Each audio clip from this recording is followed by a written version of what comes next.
इथे सगळे कंबाईन साठी आलेले मुलं आहेत. कोणी राज्यसेवावरून शिफ्ट झालेलं? ओके, राज्यसेवावरून शिफ्ट. किती अटेम्प्ट दिले तुम्ही राज्यसेवेचे?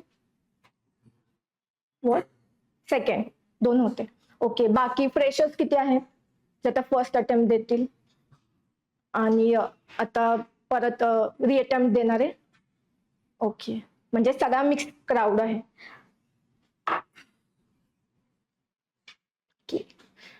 सो सगळ्यात आधी कोणती स्पर्धा परीक्षा आपल्याला प्रिपेअर करायची म्हटल्यावर प्लॅनिंग येणं गरजेचं आहे. बिकॉज आपण ऍडमिनिस्ट्रेटर बनायला आलोय आणि त्याच्यामध्ये प्लॅनिंगचा खूप मोठा वाटा असतो. ठीक आहे, सो आता प्लॅनिंग, आपली एक्झाम कधी आहे? जून, 12 जून. ठीक आहे, सो 12 जूनला आहे. सो आपल्याकडे आता किती टाइम बाकी आहे? नवीन असू द्या किंवा जुने विद्यार्थी असू द्या, जुन्या विद्यार्थ्यांचा रिव्हिजन प्लॅन असेल आणि नवीन विद्यार्थ्यांचा जो असेल तो रीडिंग प्लॅन असेल आणि त्याच्यानंतर रिव्हिजन प्लॅन असेल. ठीक आहे, सो 12 जूनला एक्झाम आहे, तर आपल्याजवळ टाइम किती अवेलेबल आता? Yes, 4.5 month. ठीक आहे, 4.5 महिने आपल्याकडे आहे. तर त्याच्यामध्ये प्लॅनिंग कसं करायचं आपण? तर इथे रिव्हर्स प्लॅनिंग जी आहे ती स्ट्रॅटेजी आपल्याला वापरायची. म्हणजे काय? रिव्हर्स प्लॅनिंग म्हणजे प्लॅनिंग करताना आजपासून नाही, आज सपोज 24 जानेवारी आहे, तर प्लॅनिंग करताना जानेवारी पासून नाही, आपल्याला रिव्हर्स यायचं, जून पासून प्लॅनिंग स्टार्ट करायची. म्हणजे काय? जर 12 जूनला एक्झाम आहे तर 11 जूनला मी काय वाचणार आहे, काय रिव्हिजन करणार आहे, त्याच्या आधीच्या आठवड्यात मी काय रिव्हिजन करणार आहे, त्याच्या आधीच्या महिन्यात. ठीक आहे, सो मे, त्याच्यानंतर एप्रिल, त्याच्यानंतर मार्च आणि मग आता फेब्रुवारी आणि जानेवारी. सो रिव्हर्स प्लॅनिंग आपल्याला इथे फॉलो करायची आहे.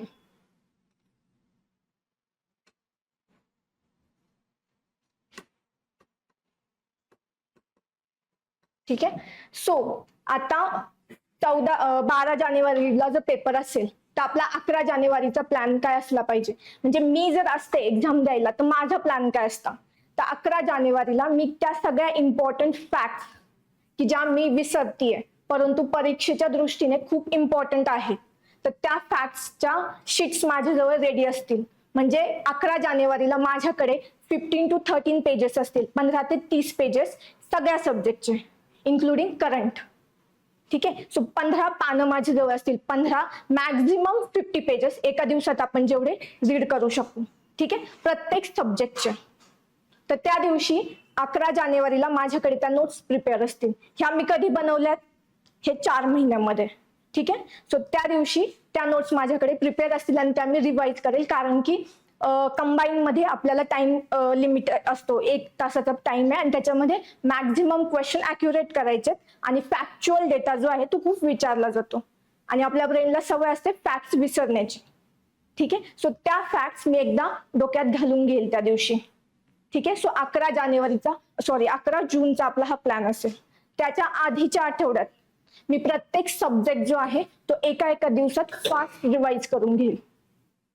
Revision is equal to reading.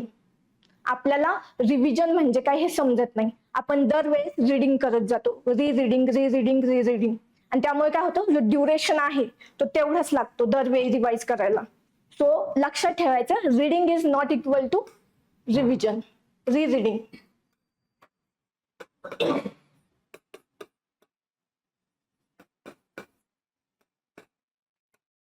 So रिव्हिजनच्या काही टेक्निक्स आहेत त्या आपण नेक्स्ट पाहणार आहोत.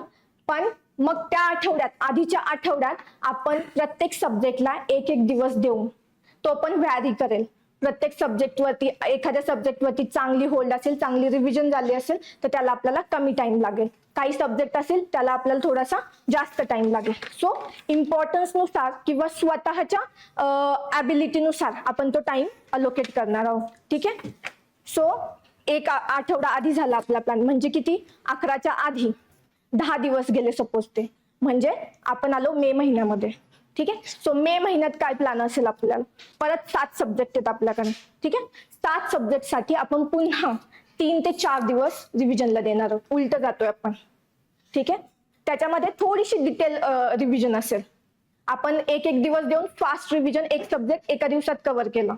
त्याच्यानंतर 3 दिवस थोडीशी डिटेलमध्ये आपण रिव्हिजन करणार. त्याच्यानंतर म्हणजे 7 त्रिक 21, 21 दिवस गेले. पुन्हा मेच्या फर्स्ट वीक मध्ये आलो आपण. मग तिथे आपण काय करणार की थोडेसे जास्त दिवस देणार. ठीक आहे, मग तिथे आपण एका सब्जेक्टला 5 दिवस किंवा 7 दिवस देऊ शकतो. म्हणजे आपला मेचा फर्स्ट वीक आणि एप्रिल हा पूर्ण डिटेल रीडिंग वरती जाईल. कळलं? आपण जसं नेक्स्ट मंथ मध्ये जातो ना, टाइम आपला कमी कमी होत जातोय आणि तो झाला पाहिजे. कारण की रिव्हिजनचा अर्थच तो असतो. रिव्हिजन म्हणजे फास्ट रीडिंग करायची आपल्याला. ठीक आहे, तो मे मध्ये आपण गेलो, एप्रिल मध्ये आलो आपण. आता मार्च मध्ये अजून थोडासा टाइम द्या. ठीक आहे, की 5-7 दिवस दिले होते, तर आता एक आठवडा लागू द्या, 7-10 दिवस लागू द्या. ठीक आहे, सो असं हे रिव्हर्स प्लॅनिंग, आणि हे प्रत्येकाचं वेगळं असेल, प्रत्येकाची स्ट्रॅटेजी वेगळी असेल, बट असं असायला हवं. रिव्हर्स प्लॅनिंग जे आहे ते तुम्हाला यायला पाहिजे. प्लॅनिंग इम्पॉर्टंट आहे आणि नुसतं प्लॅनिंग करून होत नाही, तर ते एक्झिक्यूट सुद्धा करावं लागतं. ठीक आहे, तो प्लॅन करायचा अशा पद्धतीने प्रत्येकाचा रिव्हर्स प्लॅन जो आहे तो तयार पाहिजे अगदी उद्यापर्यंत. हा उलटा प्लॅन झाला. त्याच्यामध्ये पण सब्जेक्टचा वेटेज जे आहे किंवा सब्जेक्टचा स्वतःला तुम्हाला कसं कोणता सब्जेक्ट हार्ड जातो, कोणता इझी जातो, त्याच्यानुसार तुम्हाला अलोकेट करायचं टाइम, दिवस अलोकेट करायचे. ठीक आहे, आणि फक्त एवढं लक्षात ठेवायचं की ह्या 4-4.5 महिन्यामध्ये माझा सिलेबसचा प्रत्येक पार्ट जो आहे तो 4 ते 5 वेळा रिवाइज झाला पाहिजे. म्हणजे मी असते तर माझ्या मे मध्ये जून मध्ये 2 रिव्हिजन झाले असतात, त्याच्या आधी मे मध्ये 2 रिव्हिजन झाले असतात, त्याच्या आधी एप्रिल मध्ये. सो जेवढं रिवाइज कराल तेवढ्या फॅक्ट्स लक्षात येईल, तेवढी तुमची अॅक्युरेसी वाढेल आणि तेवढं टाइम कमी लागणार आहे क्वेश्चन सॉल्व्ह करायला. ठीक आहे, कारण की तिथे टाइमचा फॅक्टर आहे. 15 ते 20 सेकंदाच्या आत तुमचं करेक्ट आन्सर तुम्हाला आणायचं. आणि जेवढे तुमची होल्ड असेल ना डेटावरती सगळ्या, तेवढं तुम्हाला लवकर ब्रेन तुमचा तो इम्प्लिमेंट करणार आहे. ठीक आहे, सो ते प्लॅनिंग मध्ये हे लक्षात ठेवायचं आणि प्लॅन नेहमी फिजिबल ठेवायचं. कारण की कितीही दिवस आपण अलोकेट केले, स्ट्रिक्ट प्लॅन कधी बनवायचं नाही की हाच फॉलो करेल. नेहमी एक काय बोलतात आपण बफर डेज जे आहेत ते ठेवायचे प्लॅन करताना. कारण की कधी एखाद दिवस आपण आजारी पडतो, एखाद दिवशी असं काम येतं की ज्याला आपण अवॉइड नाही करू शकत. ठीक आहे, ते करावंच लागतं, आपली रिस्पॉन्सिबिलिटी असते. तर ते दिवस जे ना ते ऍड करून ठेवायचे. सपोज 6 दिवसाचा मी प्लॅन केलेला आहे की 6 दिवसात मी हा सब्जेक्ट संपवेल, तर त्याच्या पुढे एक दिवस ठेवायचा 7वा दिवस, की ठीक आहे नाही कव्हर झाला, त्याच्यामध्ये काही प्रॉब्लेम आला तर त्या 7व्या दिवशी मी तो कम्प्लीट करेल. ठीक आहे, सो बफर ठेवायचं प्रत्येकाने. कारण की बफर जर असेल तर तुम्हाला तो सब्जेक्ट कम्प्लीट नाही झाला किंवा टाइम वेस्ट झाला याचा गिल्ट येत नाही. कारण की काय होतं, 6 दिवस आपण दिलेत आणि 6 दिवसात जर कम्प्लीट नाही झाला तर 7व्या दिवशी आपण मग गिल्ट घेतो की हा सब्जेक्ट नाही झाला कम्प्लीट. त्यामुळे बफर नेहमी ठेवायचा, 1 दिवस एक्स्ट्रा ठेवायचा. किंवा ज्यावेळेस 2 ते 3 दिवसाची रिव्हिजन असेल तर त्याच्यात 4 ते 5 तासाचा जो आहे तो बफर ठेवायचा. बफर असेल तर मग, आणि गिल्ट नाही घ्यायचं, त्यामुळे फिजिबल प्लॅन ठेवायचा. प्लॅनिंग मध्ये डेली स्केड्यूल येतं तुमचं. मग डेली स्केड्यूल कसं असलं पाहिजे, एकाच दिवशी 4-4, 3-3 सब्जेक्ट घ्यायचे नाही. ठीक आहे, जीएसचेच घेताय किंवा एकाच दिवशी एक कम्प्लीट सब्जेक्ट घेताय, तो कधी होईल शेवटी.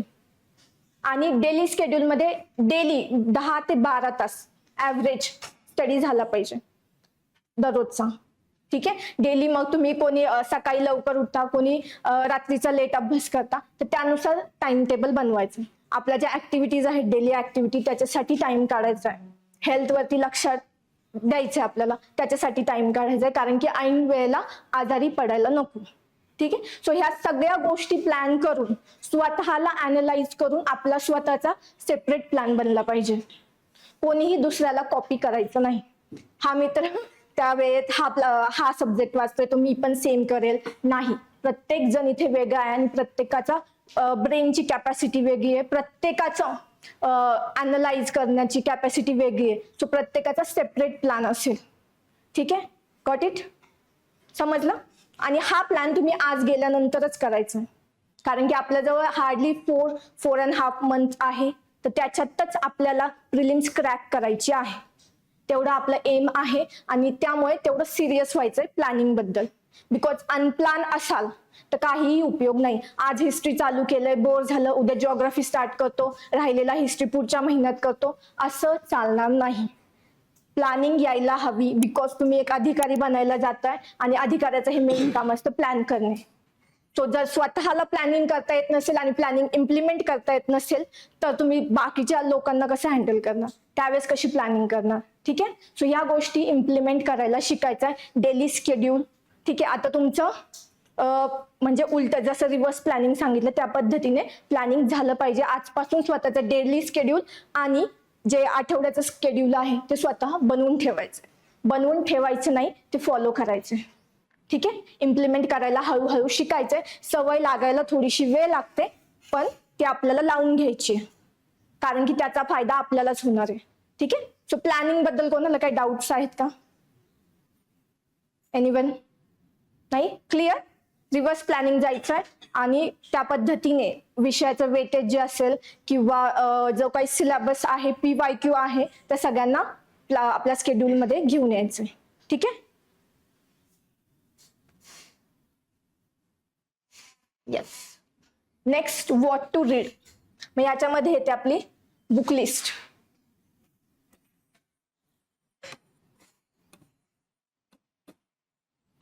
ठीक आहे. Book list. आणि इकडे सर्वात जास्त आपण कन्फ्युज होतो. अगदी अशी मुलं आहेत की जे परीक्षेच्या आदल्या दिवशी सुद्धा किंवा आदल्या आठवड्यात सुद्धा बुक्स चेंज करतात. बिकॉज मार्केट एवढं मोठं आहे. मार्केटमध्ये नवीन पुस्तकं दररोज येतात, दररोज मटेरियल येतो, टेलिग्राम वरती येतो, ChatGPT आहे सगळीकडे, इंस्टाग्राम वरती की हा मटेरियल आहे, या नोट्स आहे, या अमुक सरांच्या नोट्स आहे, ज्याच्यातून हा क्वेश्चन आला होता वगैरे, दररोज येतो हा मटेरियल. आणि आपण काय करतो मग एक्झामच्या आदल्या दिवशी किंवा आदल्या आठवड्यात बुक चेंज करतो. सो हे जे बुक लिस्ट असणार आहे आपली, ती वर्षभर एकच असणार आहे आणि परीक्षेच्या आधी तर चेंज करायचीच नाही. It's a disaster. कारण की काय होतं, आपल्या डोळ्यांना वर्षभर ज्यावेळेस आपण बुक वाचतो तर ती डोळ्यांना सवय झालेली असते. बुक आपल्या त्या ब्रेनमध्ये ते पिक्चर जे आहे ते साठवलं जातं. त्यामुळं परीक्षेच्या टायमाला कोणत्या पेजवरती तो डेटा होता तो आठवतं. बट ऐन टायमाला जर तुम्ही बुक चेंज केलं तर मग ते आठवत नाही आणि गोंधळ होऊन जातो. तुम्ही त्या ठिकाणी कन्फ्यूज होणार 4 ऑप्शन मध्ये. सो बुक लिस्ट जी आहे ती एकच ठेवायची आहे, वारंवार बदलायची नाही. अगदी शेजारच्या लायब्ररीत काय होतं, शेजारच्या डेस्कवरती आपल्याला बुक दिसतात, मग ओके हे इकॉनॉमीचं बुक आहे, नवीन आलंय, बघूया. बघायला जातो आपण, अच्छा ह्याच्यात असं असं दिलंय, केलं बुक चेंज. नाही, स्वतःचं बुक जे असेल त्याच्यावरती विश्वास ठेवायचा बुक लिस्टवरती आणि तीच वाचायची. ठीक आहे. सो आपले बुक लिस्ट मध्ये सगळ्यात पहिल्यांदा येईल आपला सिलेबस.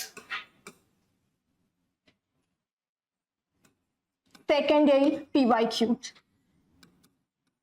हे 2 आयोगाने आपल्याला ऑथेंटिक सोर्स दिलेले आहेत. याच्यावरून आपल्याला अंदाज बांधायचा आहे की आयोग काय विचारणार आहे. सगळ्यात आधी आपण आणि हे 2च इग्नोर करतो आणि आपण इकडे जातो बुक लिस्ट वरती, कारण की आपल्याला स्पर्धा परीक्षा म्हणजे मोठे मोठे बुक्स एवढंच माहिती आहे. एवढे मोठे बुक्स वाचले तरच मी अधिकारी होईल, आपला असा समज आहे. मार्केटमध्ये घ्या, ABC चौकात जा, मोठे बुक्स दिसतात आणि आपण नवीन जे मुलं असतात ते जाऊन छोटे बुक्स नको मोठे बुक्स द्या बोलतात आणि मोठे बुक्स घेऊन येतात आणि ते कधीही शेवटपर्यंत वाचले जात नाही.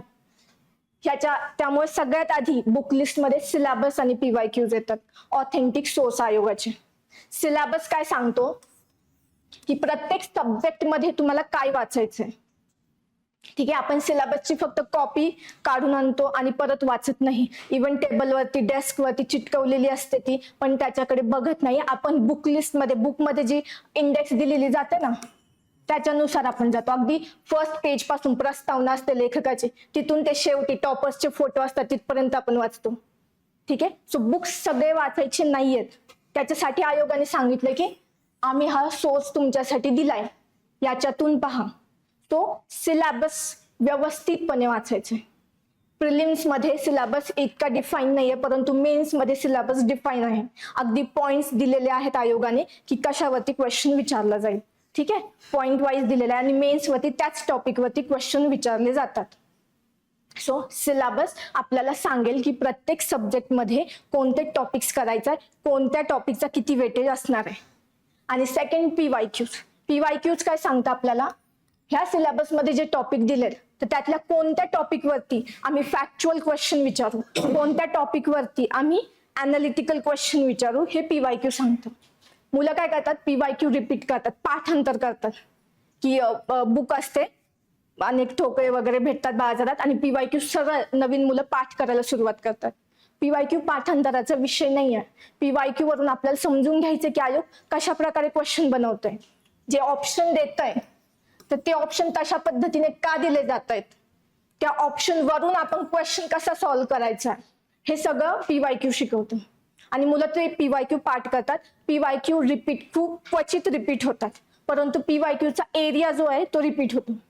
त्याच्यावरून आयोग सांगतं की सिलेबस मध्ये जे टॉपिक दिलेत त्याच्यातील कोणत्या टॉपिक वरती आम्ही वारंवार क्वेश्चन विचारतो. याचा अर्थ हे टॉपिक तुम्ही करायचे, म्हणजे केलेच पाहिजे एक्झामला यायच्या आधी. पण आपण काय करतो, इंडेक्स इकडे बुक वाचतो, सिलेबस साईडला ठेवला, पीवायक्यू रट्टा मारल्याने पीवायक्यू रिपीट होऊन आपल्याला येणार नाही. आणि आपण बोलतो मी सिलेबस आणि पीवायक्यू व्यवस्थित केलंय, मॅम आमचं सगळं पाठ आहे पीवायक्यू वरती होल्ड आहे. पीवायक्यू वरती होल्ड म्हणजे अशी नाही. आता सरांनी मगाशी सांगितलं की ह्यावेळेस करंटचा जो पेपर होता तो थोडासा हार्ड होता, परंतु जर पीवायक्यूचे तुम्ही लास्ट इयरचे सगळे पेपर अॅनालाइज केले करंटचे तर लक्षात येतं की त्याच्यामध्ये एक पॅटर्न आहे. आयोग काही ठराविक ह्याच्यावरतीच क्वेश्चन विचारतं. करंटमध्ये सुद्धा आयोगाचा काहीतरी फोकस एरिया आहे, गव्हर्नमेंट स्कीम असेल, गव्हर्नमेंट इनिशिएटिव्ह असतील त्याच्यावरती आयोग विचारतं. किंवा स्पोर्ट्समध्ये विचारलं तर काही ठराविक पर्सनॅलिटी आहे, ठराविक गेम आहे त्याच्यावरती आयोग प्रश्न विचारतं. सो हा पॅटर्न जो आहे ना तो समजून घ्यायचा या दोन गोष्टीवरून. आपल्याला रट्टा मारायची, शाळेपासून सुरुवात असते रट्टा मारायची, आणि आपण इकडे पण तेच करतो.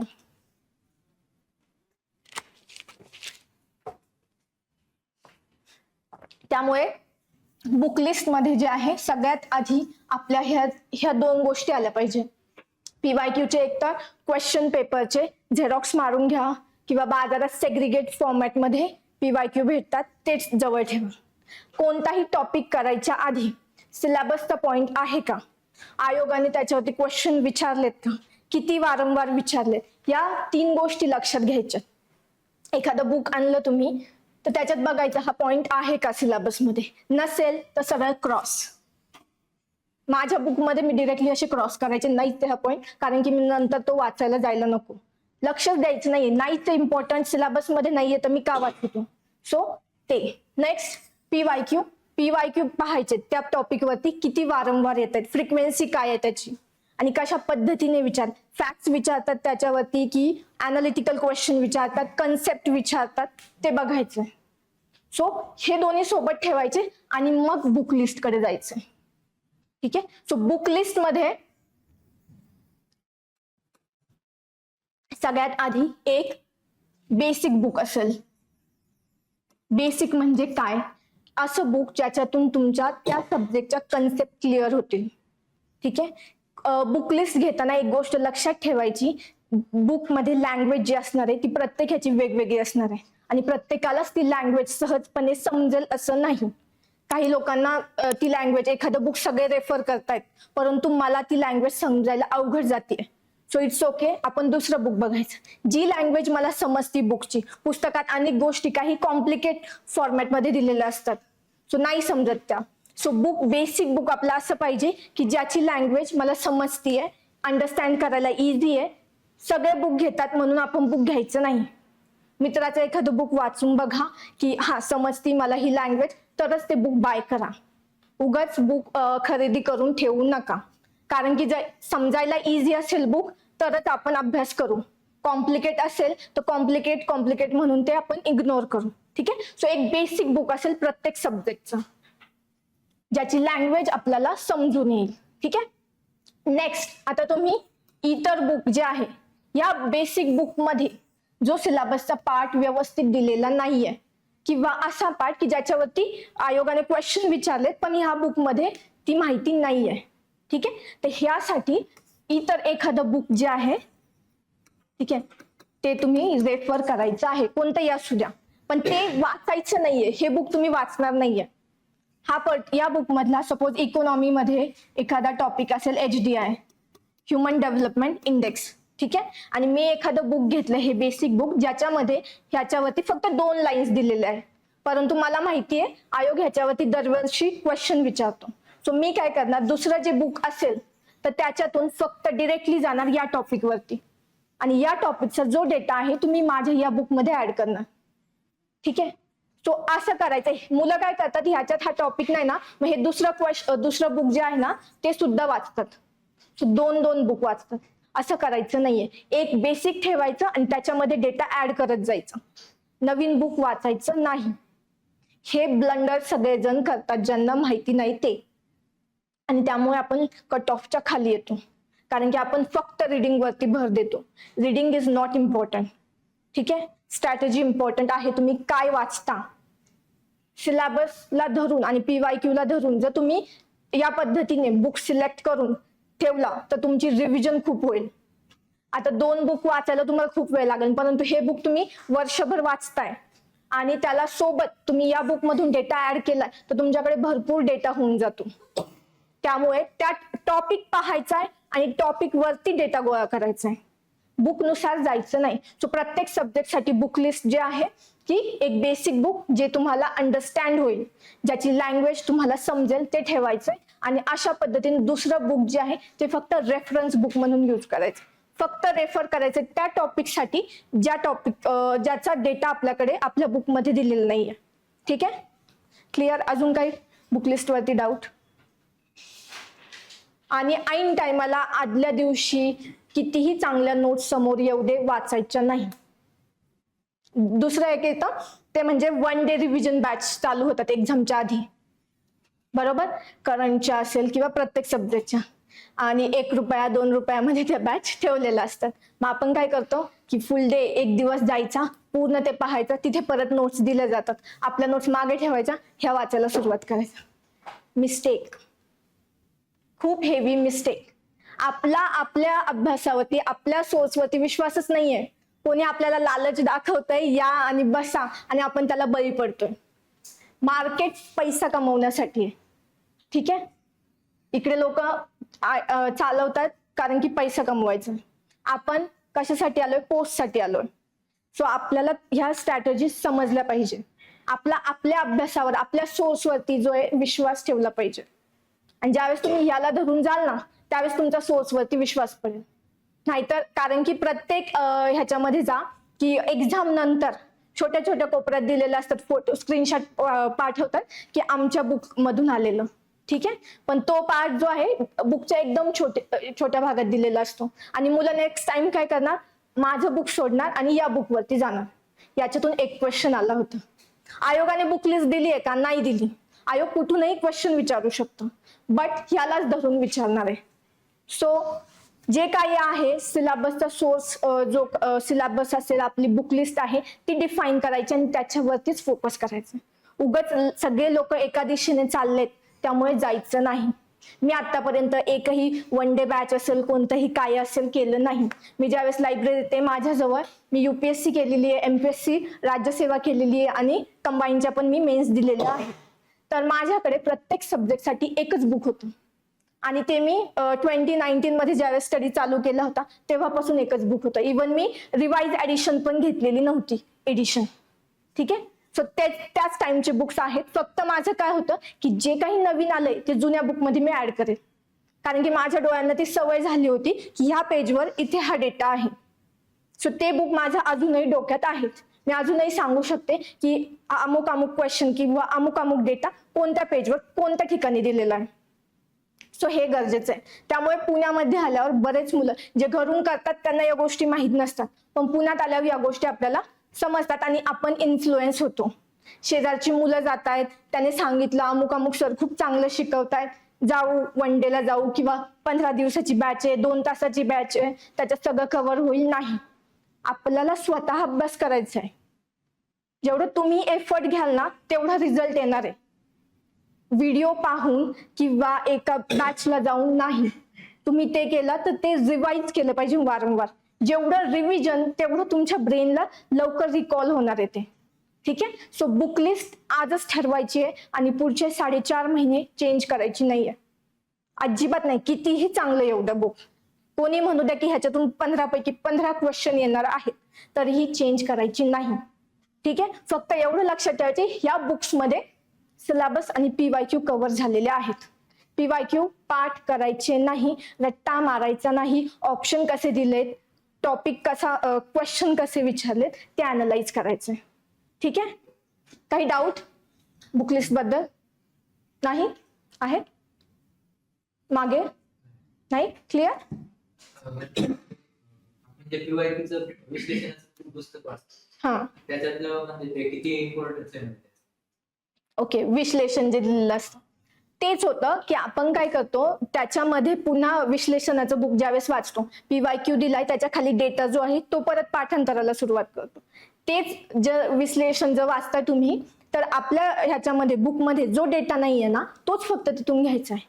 अगेन ते बुक पाठांतर नाही करायचं. जो सोर्स आहे, नोट्स आहेत माझ्या त्याच्यातच मी ऍड करेल की सपोज पॉवर्टीवरती, दारिद्र्यावरती काहीतरी दिलेला आहे डेटा, परंतु तो इम्पॉर्टंट आहे, पीवायक्यू विचारला, माझ्याकडे नाही येतो डेटा, तर मी फक्त तीच लाईन घेईन, मी सगळा डेटा पुन्हा वाचणार नाही. ठीक आहे. सो अशा पद्धतीने यूज करायचे. मल्टिपल बुक्स नको, कारण की वेगवेगळ्या नावाने वेगवेगळी बुक्स येतात आणि ते सगळे पाठांतर नाही करायचे. एका सब्जेक्टच्या एवढ्या नोट्स आहेत माझ्याकडे, एवढं बुक आहे बस. ठीक आहे. त्याच्यातच सगळं ऍड करायचं, एका ठिकाणी सगळं आणायचंय. त्याचं सेग्रिगेटेड फॉर्म मध्ये नकोय, कारण की सेग्रिगेटेड फॉर्म मध्ये असेल ना रिकॉल होणार नाही. बट एकत्र सगळा डेटा असेल तर पाठांतराला सोपं होतं, रिकॉल करायला सोपं होतं. ठीक आहे. सो अशा पद्धतीने यूज करायचं. प्रत्येक सब्जेक्टचं तसं असणार आहे. इकॉनॉमीचं जे मी वाचतोय, एखादा टॉपिक वाचतोय तर मी आधी सिलेबस पाहणार आहे का तो टॉपिक, ओके मी वाचेल. नेक्स्ट त्याच्यानंतर पीवायक्यू पाहणार, पीवायक्यू कशा पद्धतीने विचारलेत, काय काय विचारलेत. ठीक आहे. सो ते ऍड करणार. पीवायक्यू मध्ये एखादी कन्सेप्ट विचारली असेल त्या टॉपिकवरची तर ती कन्सेप्ट मी ऍड करणार, माझ्यात नसेल तर पाठ करणार नाही मी. ठीक आहे. सो एका ठिकाणी त्या टॉपिकवरचा सगळा डेटा माझ्याकडे आहे आणि बस तेवढाच, कारण की त्या टॉपिकवरती त्याच पद्धतीने क्वेश्चन येणार आहे. आणि जर तुमचा तो त्या टॉपिकवरती होल्ड असेल आणि नवीन क्वेश्चन जरी आला तरी तुम्हाला हेल्प होते की ऑप्शन इलिमिनेट करायला, की ओके हा ऑप्शन तर नसणार आहे, आणि त्याच्यानंतर तुम्हाला मग आन्सर कडे जाता येईल. ठीक आहे. सो जे काही बुक्स वगैरे घ्याल ते आत्ताच फिक्स करायचे आणि चेंज करायचे नाही. करंटला इयरली वाचलं पाहिजे की मंथली किती? ओके. आता जर पाहिलं तर जून मध्ये एक्झाम आहे तर त्याच्या आधी 1 इयरचं इनफ होतं, कारण करंटचा इनपुट आउटपुट रेशो कमी येतो. ठीक आहे. पण 1 वर्षाचं म्हणजे जून पासून या जून पर्यंत कव्हर झालं पाहिजे. मग त्याच्यामध्ये इयरबुक येतं. आता इयरबुक 2025चं केलं तरी चालेल, आणि ह्याचं 1 मे पर्यंत, एप्रिल मे पर्यंत हे मंथली घ्या किंवा 3 मंथली येतात ते घ्या, परंतु एकच बुकलेट घ्या, मल्टिपल नको. ठीक आहे. कोणी सिम्प्लिफाईड घेतं, कोणी परिक्रमा घेतं, जे काही असेल एकच घ्यायचं आणि तेच रिवाइज करायचं. ठीक आहे. मल्टिपल सोर्सेस नको, कोणी परत तेच की नोट्स येतात हे ते वाचायचे नाही, एकच घ्या, तेच रिवाइज करा. आपण नोट्स काढली ना त्यातनं अजून बेटर. येस. माझ्याकडे आता बुक नाही आहे, मी तुम्हाला नोट्स दाखवल्या असतात. मी करंटच्या बनवल्या होत्या नोट्स. काय करायचं की मी करंटचे एक बुक घ्यायचे, 3 मंथली घ्यायचे, माझं 3 महिन्याचं एक असायचं, एकदा आणायचे, एकदाच वाचायचे मी. दररोज एक पार्ट स्पोर्ट्सचा असेल, अवॉर्ड्सचा असेल, तो पार्ट वाचायचा. त्याच्यामध्ये जो आता मी पीवायक्यू व्यवस्थित पाहिले होते करंटचे, मला माहिती होतं कशा पद्धतीचे क्वेश्चन आयोग विचारते. सो जो पार्ट मला माहिती की हा विचारणारच नाही, आयोग याच्यावरती क्वेश्चन जाऊ शकत नाही, तो मी डिरेक्टली क्रॉस करायचे, वाचायचे नाही. आणि आयोग कसा क्वेश्चन विचारतो ते मला माहित होतं. सो 1 लाइनर कशावरती जाणार आहे किंवा मल्टिपल स्टेटमेंट कशावरती येणार आहे ते मला माहिती होतं. सो मी डिरेक्टली नोट्स मध्ये ते लिहायचे. एक पेज होतं, मी ओके सपोज हे जर पेज असेल तर मी ह्याच्यावरती 4 पार्ट्स करायचे, असे 3 ते 4 पार्ट्स. आणि ह्या लाईन मध्ये सपोज अवॉर्ड्स असतील, अवॉर्ड्स, आणि या लाईन मध्ये मग मी ते करत राहायचे एका पेजवरती. असं इकडे स्पोर्ट्स, असं इकडे एखादं सेक्शन. सो असे माझ्याकडे वर्षभराचे मिळून एक 10 ते 12 पानं फक्त करंटची बनलेली होती, आणि मी तेच वाचले. एक बुक मधून नोट्स काढल्यानंतर मी परत ते बुक पाहायचे नाहीच वाचले. दुसऱ्यांदा सुद्धा रिव्हिजन नाही केली, कारण की माझा ह्याच्यावर विश्वास होता. मी पीवायक्यू पाहिलेत आणि ह्याच्यावरतीच येतील, नाही आले तरी मी I am fine with that, जेवढे येतील तेवढे मला चालेल. ठीक आहे. सो असं, सो शॉर्ट नोट्स बनवा, ह्याला रनिंग नोट बोलतात. ठीक आहे. आणि हे जर तुमच्या जवळ असेल ना तर आदल्या दिवशी 1 ते 2 तासात आहे ना तुमचं 10-12 पानं वाचून होतं आणि ते लक्षात राहतं. इन्स्टेड की आपल्याला सगळं लक्षात राहायचं. 15 क्वेश्चन असतील ना, 12-13 टार्गेट करायचे.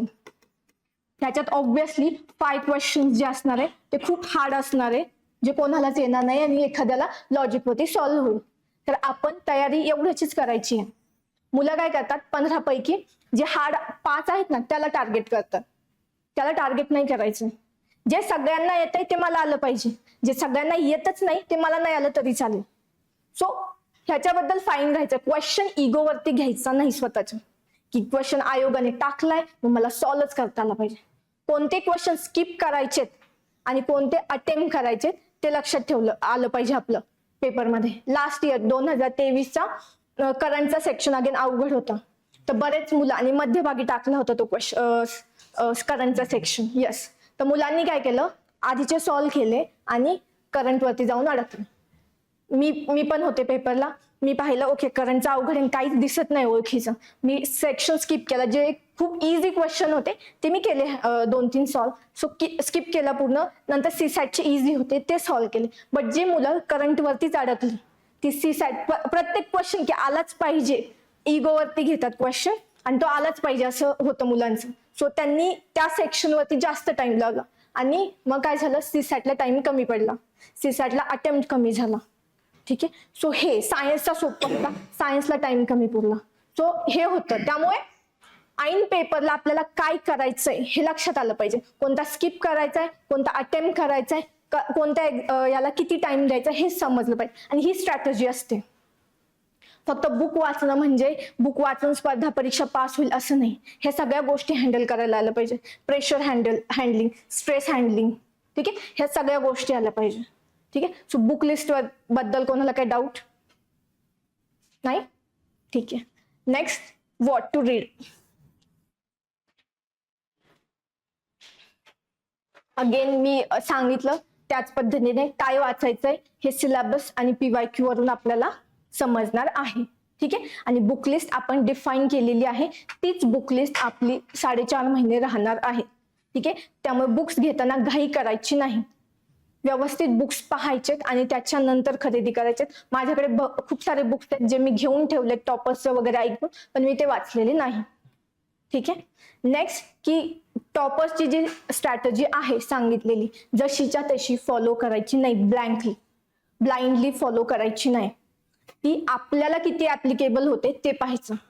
ठीक आहे. आता मी सांगेल, मला सायन्स जो होता, मार्केटमध्ये आहे सायन्स हार्ड आहे, ठीक आहे, परंतु मला माहिती होतं माझं केमिस्ट्री आणि फिजिक्स खूप चांगलं आहे आणि तिथे मी मार्क्स घेऊ शकते. त्यामुळे मी सायन्ससाठी कोणतंच बुक वाचलं नाही. माझे फक्त स्टेट बोर्ड होते, 8वी 9वी 10वी तेच वाचायचे. बाकी याच्या बाहेर मी गेले नाही, कारण की मला सायन्स कडून तेवढं एक्सपेक्ट पण नव्हतं. मला बायोलॉजी येत नाही, अजून सुद्धा येत नाही आणि मी कधीच बायोलॉजी स्पर्धा परीक्षांमध्ये वाचलं नाही. मला विश्वास होता मी किती टाइम स्पेंड केला त्याच्यावरती तरी माझ्या डोक्यात विषय जाणार नाही. सो इट्स ओके, मी त्याचे जे एफर्ट्स आहे इतर सब्जेक्ट वरती घेईल. सो त्यामुळे मी बायोलॉजीचे क्वेश्चन जे होते ते पाहायचे पण नाही. एखादा इझी असेल, लॉजिक वरती सुटणारा असेल ते सॉल्व्ह करायचे. सो ही प्रत्येकाची इंडिव्हिज्युअल असेल स्ट्रॅटेजी. सी सॅट, माझं इंजिनिअरिंग बॅकग्राऊंड होतं, सो सी सॅट मला इझी जायचं. सी सॅटला मी टाइम दिला नाही कधी, पण तुमच्यासाठी वेगळं असेल. सी सॅटला मी फक्त आठवडाभर आधी फक्त फॉर्म्युलाज वगैरे पाहायचे, जायचे, 20 पैकी 15 सॉल्व्ह केले तर 15 माझे करेक्ट यायचे. ठीक आहे. सो ही प्रत्येकाचं वेगळं असेल. एखाद्याला हिस्ट्री अवघड जातं, सायन्स सोपं जातं. माझं स्टुडंट आहे ज्याला सायन्स सोपं जातं, सायन्समध्ये 15 आउट ऑफ 15 घेतो तो, बट त्याचा हिस्ट्री कच्चा आहे, त्याला हिस्ट्रीमध्ये मार्क्स जातात. बरेच मुलं असं आहेत की ज्यांना बाकीचे सब्जेक्ट सोपे जातात, परंतु मार्केटमध्ये ना एक हाईप बनलेली असते. आपण आपल्या ब्रेनला तशी सवय लावतो. सायन्स अवघड आहे, सगळी मुलं बोलतात बरेचसे. मग ते आपण आपल्या डोक्यात टाकतो की सायन्स अवघड आहे. भले आपल्याला समजत असेल, आपल्याला की समजतंय सगळं, आपले मार्क्स चांगले येतात, पण आपण काय करतो, डोक्यात भरलं जातं बाहेरून की सायन्स अवघड आहे. नेक्स्ट, जिओग्राफी पॉलिटी इझी आहे असं डोक्यात भरलं जातं. मार्क आउट ऑफ येतात. आपण ते डोक्यात भरतो की हा पॉलिटी इझी आहे, जिओग्राफी इझी आहे, मार्क्स येऊन जातात. मग आपण काय करतो की कमी वाचू, ठीक आहे, कमी हे करू, मग त्याच्याकडे दुर्लक्ष करतो. सो इन्फ्लुएन्स व्हायचं नाही, स्वतःला अॅनलाइज करायचं. माझ्या स्ट्रेंथ काय आहेत, माझे वीकनेस काय आहेत. एखाद्या सब्जेक्ट मध्ये सुद्धा आपल्या पर्टिक्युलर टॉपिक वरती विकनेस असू शकतं. सो तेवढे बारकाईने स्वतःला समजून घ्यायचे. ठीक आहे, स्वतःच्या कॅपॅबिलिटी, स्वतःच्या कॅपॅसिटीज ज्या आहेत ना त्यांच्यावरती काम करायचं इथे. आणि हे कोणाचंही पाहून करायचं नाहीये, स्वतः करायचं, स्वतःला बघून. ठीक आहे, ते आलं पाहिजे स्पर्धा परीक्षामध्ये, स्वतःला अॅनलाइज करायला आलं पाहिजे. So what to read, important. ठीक आहे, सगळं वाचायचं नाही, बुक पेजेस टू पेजेस वाचायचं नाही. ठीक आहे, स्वतःवरती विश्वास ठेवायचा आणि तो विश्वास तेव्हाच येईल ज्यावेळेस PYQ आणि सिलेबस वरती होल्ड असेल. ठीक आहे, सो PYQ आणि सिलेबस सोबत घेऊनच जायचं आहे. येस, आता इंडिव्हिज्युअल सब्जेक्ट स्ट्रॅटेजी. ठीक आहे, आपल्याकडे 7 सब्जेक्ट येतात, दिसतात, माहितीच सगळ्यांना. ठीक आहे, तो 7 सब्जेक्ट येतात. तर प्रत्येक सब्जेक्टमध्ये प्रत्येक सब्जेक्टची वेगवेगळी स्ट्रॅटेजी असेल, प्रत्येकाची वेगळी स्ट्रॅटेजी असेल. जसं मी सांगितलं, आपल्या स्ट्रेंथ आणि विकनेस वरती खेळायचंय आपल्याला आणि ते आपल्याला माहिती पाहिजे. जसं मी सांगितलं, मी सायन्स बद्दल कॉन्फिडंट होते की मला माहिती इकडनं मला आउटपुट येणार नाहीये, परंतु माझा इकडे टाइम वाचेल आणि त्याचा वापर मी इकडे अॅक्युरसी आणण्यासाठी करेल. ठीक आहे, सो हे प्रत्येकाला जमलं पाहिजे. आता पॉलिटीमध्ये, ठीक आहे, सो पॉलिटीमध्ये जे आहे तर काही इम्पॉर्टंट प्रिलिम्सचे जे पेपर पाहिले तर तुम्हाला समजून येईल ह्याच्यात काही इम्पॉर्टंट एरिया आहेत आणि आयोग त्याच्यावरतीच विचारतो. ठीक आहे, मेन्ससाठी पॉलिटीचा सिलेबस दिलेला आहे त्याच्यावरतीच जातो. सो पॉलिटीमध्ये सुरुवातीचे जे टॉपिक आहे, फंडामेंटल राईट, त्याच्यानंतर फंडामेंटल ड्युटीज, त्याच्यानंतर कॉन्स्टिट्यूशन मेकिंग, प्रिएम्बल, त्याच्यावरती प्रिलिम्सला क्वेश्चन तिकडनंच येतात. मग मुलं काय करतात बाहेर, मग एखादा ह्युमन राईट कमिशन जे आहे, मानवी अधिकार आयोग, त्याच्यावरती वगैरे जातो क्वचित. मग मुलं काय करतात, हा इम्पॉर्टंट पार्ट सोडून पूर्ण बुक वाचत बसतात. पण इम्पॉर्टंट काय आहे, आयोग दरवर्षी याच्यावरती जातोय ना, याच्यावरती माझी होल्ड पाहिजे या टॉपिक्सवरती. आणि हे टॉपिक जे आहे, इम्पॉर्टंट टॉपिक इथे जे असणार आहे, सुरुवातीचे सगळ्यात फंडामेंटल ड्युटी पर्यंतचे असतील, DPSP वगैरे, तर त्याच्यावरती. आणि जे कायदेमंडळ किंवा प्रधानमंत्री, जे प्राईम मिनिस्टर, प्रेसिडेंट, ठीक आहे, सो त्याच्यावरती विचारतात, एक्झिक्युटिव्ह वरती. सो ते टॉपिक जे आहे ते आपल्याला समजले पाहिजे. PYQ सलग गेल्यानंतर आता 2025च्या मागचे सगळे पेपर पहा, 3-4 वर्षाचे ट्रेंड काय आहेत पॉलिटीचा, कोणत्या टॉपिक वरती क्वेश्चन जात आहेत. ठीक आहे, हळूहळू ट्रेंड कसा चेंज होतोय ते पाहायचं आहे. सो पॉलिटीमध्ये ते इम्पॉर्टंट टॉपिक जे आहे ते आपण मिस केले नाही पाहिजे. आणि ह्या सुरुवातीच्या टॉपिक मध्येच खूप सारे फॅक्ट्स आहेत. ठीक आहे, आणि काय होतं, आयोगाचा ट्रेंड बदलत राहतो. आयोग त्याचं प्रपोर्शन जे आहे, पॉलिटीमध्ये कधी कधी सगळ्यात जास्त आर्टिकल्स विचारतात. ठीक आहे, आपण काय करतो मग लास्ट इयर सगळे आर्टिकल्स विचारले. मुलं काय करतात, बाकीचा पार्ट सोडून आदल्या दिवशी फक्त आर्टिकल्सच पाठ करत बसतात आणि नेक्स्ट इयर आयोग एकही आर्टिकल विचारत नाही. बरं, आर्टिकल मुलं काय पाठ करतात, सगळे पाठ करतील, 349, 340 काय असतील, 350, 400 वगैरे. गरज नाही. आयोगाचे 10 आर्टिकल्स कोणत्या ह्याच्यावरती जात आहे, ठराविक ह्याच्यावरतीच विचारतात. आपण काय करतो, सलग मी अनेक स्टुडंट पाहिले माझे सुद्धा, की पहिल्या आर्टिकल पासून लाईनने सगळे पाठ करतात. गरज नाही, माझे सुद्धा सगळे आर्टिकल पाठ नाही. ठीक आहे, सो ते लक्षात ठेवायचं. जो मागच्या वर्षी पेपरचा ट्रेंड होता तो या वर्षी असेलच असं नाही, ट्रेंड आयोग चेंज करतं. ठीक आहे, सो ते लक्षात ठेवायचं की चेंजेस असणार आहेत पेपरमध्ये. मग ते चेंजेस कन्सिडर करून की ठीक आहे, आर्टिकल विचारलेले ना, तर आर्टिकल बरोबर मी बाकीचा डेटा सुद्धा लक्षात ठेवेल, फक्त आर्टिकल्स वरतीच जाणार नाही. मग मुलं बाहेर आल्यावर बोलतात की लास्ट पेपरला तर खूप आर्टिकल्स विचारले होते, यावेळेस आर्टिकल्सच नाही आले आणि मी सगळे आर्टिकल्स पाठ करून गेलो होतो. नाही, आयोगाने पॉलिटी दिलाय तर पॉलिटीमध्ये काही फिक्स एरिया आहे आणि तोच करायचा. आर्टिकल सुद्धा पाहायचे कोणत्या एरियावरती विचारतंय आयोग आणि तेच आर्टिकल पाठ करायचे, सगळे करायचे नाही. किंवा सब्जेक्टच्या लिस्ट दिलेल्या आहेत 7 शेड्यूलमध्ये. ठीक आहे, मुलं सगळं पाठ करतात. नाही, 3 लिस्ट आहे ना, एक लिस्ट पाठ करा, कॉन्करंट लिस्ट. ठीक आहे, ती पाठ केली तर बाकीचे तुम्ही ऑप्शन एलिमिनेट करा ना. सगळं पाठ का करायचंय? किंवा हे असतात अमेंडमेंट्स, मुलं सगळ्या अमेंडमेंट्स पाठ करतात, सगळ्या विचारत नाही आयोग. ठीक आहे, 42, 44, ठीक आहे, 96, 86 या विचारता आयोग. कोणत्या वारंवार विचारतो, कोणत्या इम्पॉर्टंट आहेत त्याच करायच्यात. पहिल्यापासून आर्टिकल्स पाठ करायची काय गरज आहे? हे जरी लक्षात ठेवला आणि याच्या बाहेर जरी क्वेश्चन गेला तरी तो मी इलिमिनेशन सॉल्व्ह करेल. 4 ऑप्शन त्याच्यासाठीच दिलेत आपल्याला इलिमिनेट करायला. डिरेक्टली आन्सर कडे नाही जायचं. आन्सर काय नसणार आहे ते बघून इलिमिनेट करायचे ऑप्शन आणि मग आन्सर कडे जायचंय. आपला अप्रोच असतो क्वेश्चन सॉल्व्ह करताना डिरेक्टली आन्सर काय असेल 4 पैकी नाही, आन्सर काय नसणार आहे, कट डिरेक्टली, आणि डिरेक्टली मग आपण आन्सर पाशी जातो. सो पॉलिटीमध्ये अप्रोच असाच असणार आहे की जे काही इम्पॉर्टंट आहेत टॉपिक्स सुरुवातीचे ते करायचे. अमेंडमेंट्स, आर्टिकल्स, त्याच्यानंतर ह्या लिस्ट, शेड्यूल, हे जे इम्पॉर्टंट आहे आयोगाने जे वारंवार विचारलेले आहे तेच करायचे, सगळे करायचे नाही. ठीक आहे. सो पॉलिटी बद्दल अजून कोणाला काही डाऊट? पॉलिटीचं बुक सगळ्यांना माहिती कोणतं वाचायचं आहे. हा, एकतर कोळंबे वाचतात मराठीमधून किंवा लक्ष्मीकांत. सो तेच ठेवायचंय, त्याच्यामधूनच क्वेश्चन येतात. ठीक आहे. आणि नेक्स्ट पॉलिटीचं करंट अफेअर्स ज्यावेळेस वाचता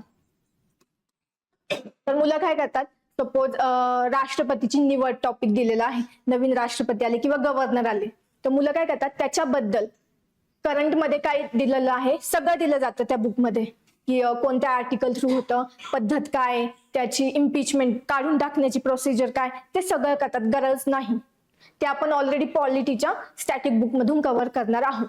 मग ह्यामध्ये करंटमध्ये मी त्या टॉपिकमध्ये पॉलिटीच्या काय वाचेल, तर फक्त जे नवीन आहे, फॅक्ट्स आहे की ओके गव्हर्नर नेमलेले आहेत, कुठल्या राज्याचे आहे, याच्या आधी ते कोणत्या राज्यामध्ये होते, ठीक आहे, एवढंच वाचेल. मग मुलं प्रतिज्ञा वगैरे सगळं पुन्हा तिथे वाचतात.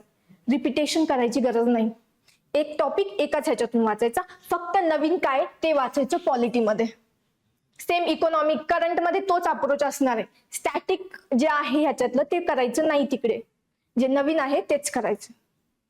Next economy. इकॉनॉमी साठी सुद्धा तोच अप्रोच असणार आहे. इकॉनॉमीचे काही टॉपिक आहेत, आयोग त्याच्यावरतीच जातं.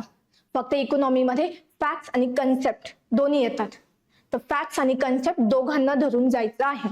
ठीक आहे. आता हळूहळू इकॉनॉमीमध्ये ट्रेंड जो आहे तो चेंज होतो. आधीचे जे टॉपिक होते पॉवर्टी असेल, ह्युमन डेव्हलपमेंट इंडेक्स वरती विचारायचं किंवा प्लॅनिंग वरती विचारायचं, तर थोडं थोडं आयोग जो आहे कन्सेप्च्युअल पार्टकडे येते.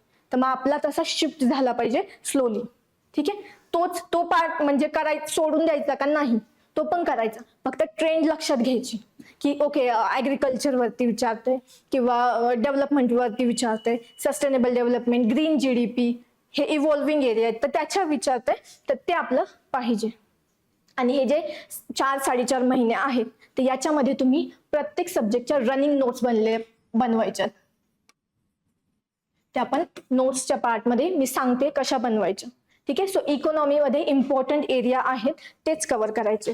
इकॉनॉमीमध्ये मौद्रिक धोरण, त्याच्यानंतर फिस्कल पॉलिसी, ठीक आहे, यस, त्याच्यानंतर बँकिंग, इन्फ्लेशन, हे टॉपिक आहे त्याच्यावरती क्वेश्चन विचारले जातात. आयोग आता त्या टॉपिकवरती चाललाय, तर त्या टॉपिकमध्ये कन्सेप्ट आणि फॅक्ट्स लक्षात पाहिजे. इन्फ्लेशनची कन्सेप्ट काय ती माहिती पाहिजे. तिथे आपल्याला इन्फ्लेशन मध्ये देता आयोग की डॉलरचं हे वाढलेलं आहे रुपयाच्या कंपॅरिझन मध्ये, डॉलरच्या कंपॅरिझन मध्ये रुपयाची व्हॅल्यू डिप्रिशिएट झाली, अप्रिशिएट झाली, तर त्या गोष्टी आपल्याला समजायला पाहिजेत. Repo rate, reverse repo rate काय आहे त्या गोष्टी समजायला पाहिजे. आपण फक्त पाठांतरावरती जातो. इकॉनॉमी म्हणलं ना, प्लॅनिंग मध्ये मुलं लिटरली प्रत्येक प्लॅन मध्ये किती टक्के अचीव्ह झालं, किती टार्गेट होतं ते वाचतात आणि ते पाठ करतात. मी आतापर्यंत फॅक्ट्स पाठ केलेल्या नाहीयेत त्या, आणि आल्या तरी आय डोंट केअर, मला ते येणार नाहीये माहिती, माझ्या लक्षात नाही राहणार, मला माहिती होतं, सो मी केल्या नाही. सो हे जे इम्पॉर्टंट टॉपिक आहे fiscal policy, monetary policy, inflation, deflation, त्याच्यानंतर बँकिंग, ठीक आहे. सो हे सगळे टॉपिक जे आहे याच्यावरच्या कन्सेप्ट ज्या आहे त्या लक्षात घ्यायच्यात, समजून घ्यायच्यात आणि तशा पद्धतीने वेटेज द्यायचं आहे. त्याच्याबरोबरच सोबत आधीचे जे आहेत प्लॅनिंग असेल, पॉवर्टी असेल, HDI इंडेक्स वगैरे असेल ते सुद्धा रिवाइज करून घ्यायचं. सो प्रिलिमचा हा फॉर्मॅट फिक्स आहे आयोगाचा, एवढंच विचारलं जातं. ठीक आहे. Next history. हिस्ट्रीमध्ये खूप सोपे क्वेश्चन येतात. परंतु बऱ्याच मुलांचा हिस्ट्रीमध्ये कन्फ्युजन होतो. का कन्फ्युजन होतो? आपण हिस्ट्री समजून घेत नाही. ठीक आहे, आपला काय असतं हिस्ट्रीमध्ये डेट्स पाठ करण्यावरती, 1947, 1929 कधी झालं कधी नाही. ठीक आहे, पण आपण सुरुवातीपासूनचा घटनाक्रम लक्षात घेत नाही. हिस्ट्री समजून घ्यायचा विषय आहे. सुरुवातीला मी ज्यावेळेस स्टडी सुरू केला होता UPSC साठी, मला सुद्धा हिस्ट्री समजून येत नव्हतं. पण ज्यावेळेस मला अप्रोच कळाला हिस्ट्रीचा, की हिस्ट्री कसं समजून घ्यायचंय, त्याच्यानंतर हिस्ट्री माझ्यासाठी इझी झालं. ठीक आहे, सो एक घटनाक्रम जो आहे तो फक्त लक्षात घ्यायचा आहे. आणि त्याच्यानंतर डेट्स काही नाही, डेट्स नसतील एक्झॅक्ट पाठ तरी चालेल, परंतु कोणत्या कालखंडात काय झालं.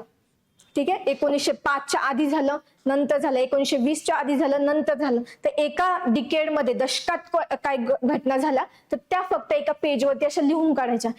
1857 पासून 1947 पर्यंत पूर्ण घटनाक्रम जर लक्षात असेल तर गोष्टी सोप्या होतात. हिस्ट्रीमध्ये समाज सुधारकांचं टॉपिक 2 ते 3 क्वेश्चन सहजपणे तिथून येतात आणि रिपीटेड असतात त्याच समाज सुधारकांवरती. ठीक आहे, 1857चा उठाव दरवर्षी क्वेश्चन विचारतात. कोणी नेतृत्व केलं, उठावाची सुरुवात कुठून झाली, त्याच्या अपोजिट कोण होतं ब्रिटिश सैन्यातून, क्वेश्चन विचारले जातात.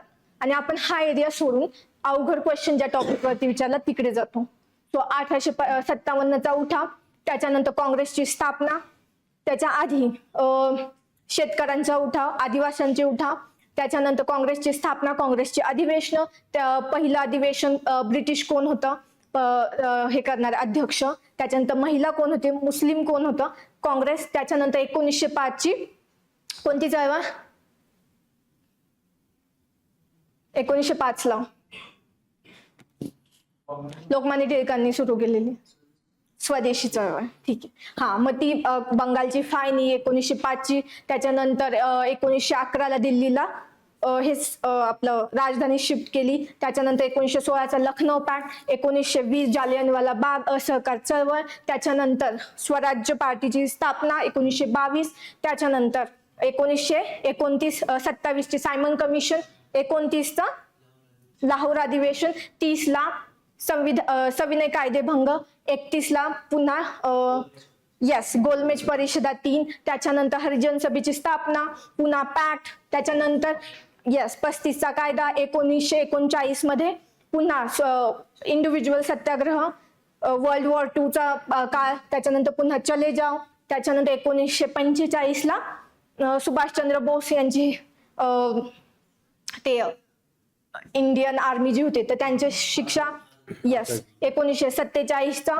तो असा सगळी टाइमलाईन आहे ना, माहिती पाहिजे. आणि हे इम्पॉर्टंट आहे, आयोग ह्याच्यावरतीच क्वेश्चन विचारतं. ठीक आहे, समाज सुधारक 2-3, एखादा शेतकरी उठावावरती जातो, एखादा 1857चा उठाव, आणि बाकीचे क्वेश्चन या टाइमलाईन वरती येतात. ठीक आहे, सो ह्या गोष्टी लक्षात ठेवायच्या आहेत हिस्ट्रीमध्ये. हे हायलाइट्स आहेत की त्याच्यावरतीच विचारणार. सविनय कायदेभंग, असहकार चळवळ, चले जाओ, त्याच्यावरतीच विचारणार आहे. सो त्यामुळे तो पॉइंट हिट करायचा. नेक्स्ट सायन्सचा अगेन बायोलॉजी येतं, बऱ्याच मुलांना प्रॉब्लेम असतो. ठीक आहे, सो सायन्स मधून ज्याला अगेन मी बोलते की प्रत्येकाची वेगळी असेल. इथे 10-15 मुलं आहेत, त्याच्यापैकी 3-4 असे असतील सायन्स इझी आहे, तर प्रत्येकाची वेगळी टॉपिक स्ट्रॅटेजी असेल सायन्ससाठी. कोणाला फिजिक्स सोपं जाईल, कोणाला केमिस्ट्री सोपं जाईल, कोणाला बायोलॉजी सोपं जाईल. ठीक आहे, सो बायोलॉजी मध्ये सुद्धा काही टॉपिक्स फिक्स आहेत. ते काय बोलतात त्यांना, वर्गीकरण, प्राण्यांचं वर्गीकरण, ते तर त्याच्यावरती विचारतात. त्याच्यानंतर हायजीन वरती एक क्वेश्चन जातो. सो हे जे आहेत ते टॉपिक फिक्स आहेत, त्याच्यावरती विचारतात. सो ते आधी करायचंय सायन्समध्ये. नेक्स्ट फिजिक्स केमिस्ट्रीमध्ये, फिजिक्समध्ये ते लाईट्स असतील, रे असतील, साऊंड, तर असे टॉपिक्स आहे ज्याच्यावरतीच क्वेश्चन जातात. मग ते पाहायचंय, असे टॉपिक शोधायचे आणि त्याच्यावरती जायचं आधी. मग बाकीचे जे आहे बुक्स मध्ये दिलेले ते सोडून द्यायचं. प्रत्येकाचं मग सायन्ससाठी नोट्स असतील किंवा बुक असेल एकच ठेवायचं. त्याच्यातूनच वाचायचं. टेक्स्ट बुक वाचत असाल तर टेक्स्ट बुक वाचा, नोट्स असतील तर नोट्स वाचा. ठीक आहे, परंतु इम्पॉर्टंट एरिया सायन्सचा काढायचा आहे आणि तोच वाचायचा. ठीक आहे, सायन्स बद्दल मी सुद्धा सांगितलं की मी फक्त टेक्स्ट बुक वाचलेले आहेत 8वी ते 10वीचे, ते पण सिलेक्टिव्ह टॉपिक त्यातले, पूर्ण वाचलेले नाही. फिजिक्सचा जर मी पार्ट घेतला तर फिजिक्समध्ये कोणते टॉपिक आहेत ज्याच्यावरती क्वेश्चन विचारते, त्यातल्या फक्त बेसिक कन्सेप्ट माझ्या क्लिअर होत्या आणि मी त्याच रिवाइज केल्या आणि त्याच ह्याने मी क्वेश्चन सॉल्व्ह केले. ठीक आहे. सो प्रत्येक गोष्ट, प्रत्येक मुलं काय करतात, पॉइंट दिलेले असतात ना, 19.27 हे 27 सुद्धा पाठ करत बसतात. ठीक आहे. आपल्याला जनरलाइज काय करायचं की अप्रॉक्सिमेटली 1927 म्हणजे 20 अप्रॉक्सिमेशनच्या जवळ जायचे, हे लक्षात ठेवायचं नाही 27 वगैरे. ठीक आहे. सायन्समध्ये फिजिक्समध्ये न्यूमेरिकल्स येतात, इझी असतात न्यूमेरिकल्स. बरेच लोक 12th पर्यंत सायन्सने असतात, 10th लेवलचे हे न्यूमेरिकल्स येतात आणि ते अशाच पद्धतीने टाकलेले असतात की 15 ते 20 सेकंदात तो क्वेश्चन सॉल्व्ह होईल. तर त्याच्यासाठी तिथे प्रॅक्टिसची गरज आहे. एरिया ओळखायचा आहे की जिथे आपल्याला काम करायचं आहे. ठीक आहे. Next geography. जिओग्राफी या वर्षीचा पेपर कोणी कोणी दिला, अजून कसा होता?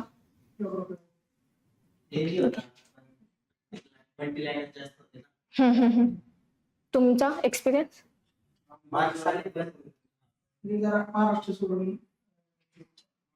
तुमचा एक्सपिरियन्स कसा काय? ओके. तुमचा? मी काल क्वेश्चन पाहिले बट एरिया जो होता सेम होता एरिया. फक्त काय केलेलं की लाईन मध्ये स्टेटमेंट्स मध्ये दिलेलं. ठीक आहे. नद्या विचारलेला, पर्वतरांगा विचारलेला, सेम तेच विचारलं ना, फक्त अप्रोच चेंज केला आयोगाने. मग ते आपल्याला तेवढी फिजिबिलिटी आपल्यात आली पाहिजे, फ्लेक्झिबिलिटी आपल्यात पाहिजे की क्वेश्चन मला मुलं बोलत होती अवघड पेपर आहे. सो मी काल पाहिला पेपर बट एरिया सेम होता आणि भारताची जिओग्राफी, प्राकृतिक वगैरे ते आहे सिलेबस मध्ये दिलेलं. सो आपण प्रिपेअर पाहिजे होतं. हा, आपल्याला फक्त वन लाइनरची सवय लागली होती, की एक शब्द दिला. ठीक आहे. आणि डिरेक्टली क्वेश्चन नाही. आपण स्पर्धा परीक्षामध्ये आहोत, आपल्याला तेवढी फ्लेक्झिबिलिटी हवी. क्वेश्चन कसाही येऊ दे, तेवढी रिडिंगची प्रॅक्टिस हवी आणि मला फक्त समजायला हवं. स्टेटमेंट मध्ये दिलंय डिरेक्टली देण्याऐवजी, हो ना, मग ते स्टेटमेंट पाठ पाहिजे माझे. पाठ म्हणजे तो जो जिओग्राफी जर समजला असेल तो पेपर अवघड नव्हता, अजिबात अवघड नव्हता. अगेन 15 पैकी 15 मार्क्स आले असते. बट आपण चुकलो कधी, आपण तिथे गेल्यावर गोंधळ की आयोगाने पॅटर्न चेंज केला आणि त्याच विचारात आपण पेपरला प्रेशर मध्ये गेलो. पण जर आपण बघितलं असता सेम एरिया आहेत हे, आणि सगळ्यांनी तो पार्ट कव्हर केला होता, सगळ्यांना तो पार्ट येत होता. बाहेर आल्यावर कळालं की हा हे तर इझी होतं, विचारलं फक्त पॅटर्न चेंज करून आयोगाने विचारलं होतं. मग ह्या गोष्टी तिथे आपल्याला समजायला पाहिजे की हा स्टडी केलाय मी, फक्त इथे थोडंसं आयोगाने ना मला फसवायचा प्रयत्न केलाय आणि तिथे मी फसले नाही पाहिजे. तिथे आपल्याला वाटलं की स्टेटमेंट हा तर पॅटर्न राज्यसेवेचा आला. अरे आपण जी एक्झाम करतो नेहमी लक्षात ठेवा, त्याच्या वरच्या लेवलची जी एक्झाम आहे त्याची आपली प्रिपरेशन पाहिजे. जर कंबाईन करताय तर राज्यसेवेच्या लेवलची प्रिपरेशन पाहिजे तुमची. राज्यसेवा करताय तर UPSC लेवलची प्रिपरेशन पाहिजे तुमची. आपण काय करतो, कंबाईन करतो ना, कंबाईन मध्ये पण कमी कट ऑफ ज्याचा लागतोय ना त्याचा करेल. कंबाईन करतोय, बीपचं टार्गेट आहे बट सी मध्ये पण करेल मी, सीच्या लेवलचं करेल नाही, एक लेवल वरती करायचं. आपण तयार असायला पाहिजे पुढच्या सिच्युएशनसाठी. मे बी नेक्स्ट इयर आयोग पुन्हा स्ट्रॅटेजी चेंज करेल. यावर्षी जिओग्राफी मध्ये वन लाइनर आले, नेक्स्ट इयर सायन्स मध्ये येतील वन लाइनर, म्हणजे स्टेटमेंट वाईज. इकॉनॉमी मध्ये येतील स्टेटमेंट वाईज. ठीक आहे. सो चेंजेस कन्सिडर करून त्या पद्धतीने स्वतःला तयार करायचं, तेवढं फ्लेक्झिबल करायचं स्वतःला. ठीक आहे. ऐन टायमाला तिथे जाऊन मग गोंधळ करायचं नाही की ओके इथे चेंज केलंय वगैरे. ठीक आहे. सो जिओग्राफीचा पण सेम आहे, सिलेबस खूप छोटा आहे जिओग्राफीचा. इंडियन जिओग्राफी अनेक लोक करत नाही, इझी आहे इंडियन जिओग्राफी. एकदा समजली जिओग्राफी तर त्याच्यात काहीच अवघड नाहीये आणि टॉपिक फिक्स आहे, नद्या. ठीक आहे. येतो दरवर्षी. आता जर 2020 पासून पाहिलं, कोकणातील नद्या दरवर्षी एक प्रश्न जातोय. कोकणावरती फोकस जातोय आयोगाचा आता, पण आपण हे करत नाही. दरवर्षी बघा पेपरमध्ये 2020 पासून कोकणावरती क्वेश्चन विचारले, राज्यसेवा पूर्व आणि कंबाईन पूर्वला. आणि ह्या वर्षी पण कोकणावरती आला होता, कोकणातील नदी विचारली होती. ठीक आहे. नेक्स्ट खनिजे विचारता आयोग, डोंगर रांगा विचारतं, दरवर्षी डोंगर रांगेवरती आहे की अमुक अमुक डोंगर रांगे आणि तिला सेपरेट कोणती नदी करते. सेम, फक्त पॅटर्न चेंज करतो आयोग. कधी कधी डिरेक्ट देतो ही डोंगर रांग आणि जोड्या लावा, कधी कधी स्टेटमेंट मध्ये देतो. सो सेम आहे, फिक्स आहे ते. लोकसंख्या पॉप्युलेशन वरती दरवर्षी जातो. आता 2021 नंतर आयोग त्याच्यावरती क्वेश्चन विचारायचं कमी केलं आयोगाने. सो हा पॅटर्न लक्षात आला पाहिजे. ठीक आहे. त्याच्यानंतर औष्णिक विद्युत प्रकल्प, त्याच्यावरती आयोग जोड्या लावायला विचारतं. ठीक आहे. भारताचं जे प्राकृतिक रांग आहे सातपुडावरती विचारतं नेहमी. ठीक आहे. सो ते यायला पाहिजे आपल्याला. मृदा असेल, मृदेचे टाईप, कोणत्या भागात कोणती मृदा आढळते, किती सोपे, 3 टाईप्स आहेत फक्त, तेवढे लक्षात ठेवायचे. सो असे जे टॉपिक आहेत जिओग्राफीचे सुद्धा. क्लायमेट वरती दरवेळेस विचारतं. 2च क्लासिफिकेशन आहे, एक तर यांचं कोपेनचं आणि त्रिवार्ता. मग तेवढं त्याच्यावरती विचारलं होतं आयोगाने. मग का नाही आला आपल्याला? सोपं आहे, 2च विचारतात ना, मग मी प्रिपेअर पाहिजे त्याच्यासाठी. मग त्याच्यावरती का नाही आला? बरोबर. मग ते तसं त्या गोष्टी आहे त्या आपल्याला आल्याच पाहिजे. आपला अभ्यास कमी पडतो आणि आपण दोष मग आयोगाला देतो. आयोगाने चेंज केलं ते. आयोग सांगते, मी तर आधीच विचारलं होतं कोपेन. राज्यसेवेला कोपेन विचारतात, मेन्सला, प्रिलिम्सला. ठीक आहे. मग इकडे विचारलं मी. मग तुम्ही जर स्पर्धा परीक्षा देत आहे तर तुम्हाला या गोष्टी अचानक कोणतीही गोष्ट हँडल करायला येऊ शकते. तुम्ही PSI झाला, कोणतीही गोष्ट हँडल, अचानक सिच्युएशन उद्भवू शकते. पण त्याच्यासाठी तुम्ही मेंटली आणि फिजिकली दोन्ही पद्धतीने तयार पाहिजे. ठीक आहे. आणि त्याच्यासाठी आयोग तुमची ही मेंटॅलिटी बनवतोय आणि ते चेंजेस आपल्याला स्वतःच्या पर्सनॅलिटीमध्ये आणायचे. त्यावेळेस तुम्ही प्रिपेअर व्हाल अधिकारी बनण्यासाठी. आता तुम्ही स्टुडंट आहात आणि ह्या प्रोसेसमध्ये तुम्हाला ह्या पेपर थ्रू ह्या ज्या गोष्टी आहेत, डिसिप्लिन असेल, कन्सिस्टन्सी असेल, फ्लेक्झिबिलिटी असेल, स्ट्रेस हँडलिंग असेल, या गोष्टी स्वतःत आणायच्यात. आणि ज्या वेळेस या गोष्टी येतील ना तर त्या अभ्यासात दिसतील, पेपर्समध्ये दिसतील. ठीक आहे. फक्त तुम्ही एक स्टुडंट म्हणून, एक जॉब म्हणून याच्याकडे बघितलं तर या गोष्टी अवघड होणार आहे. तुम्ही या गोष्टी स्वतःमध्ये आणणार नाही की फक्त जॉब करायचा आहे म्हणून.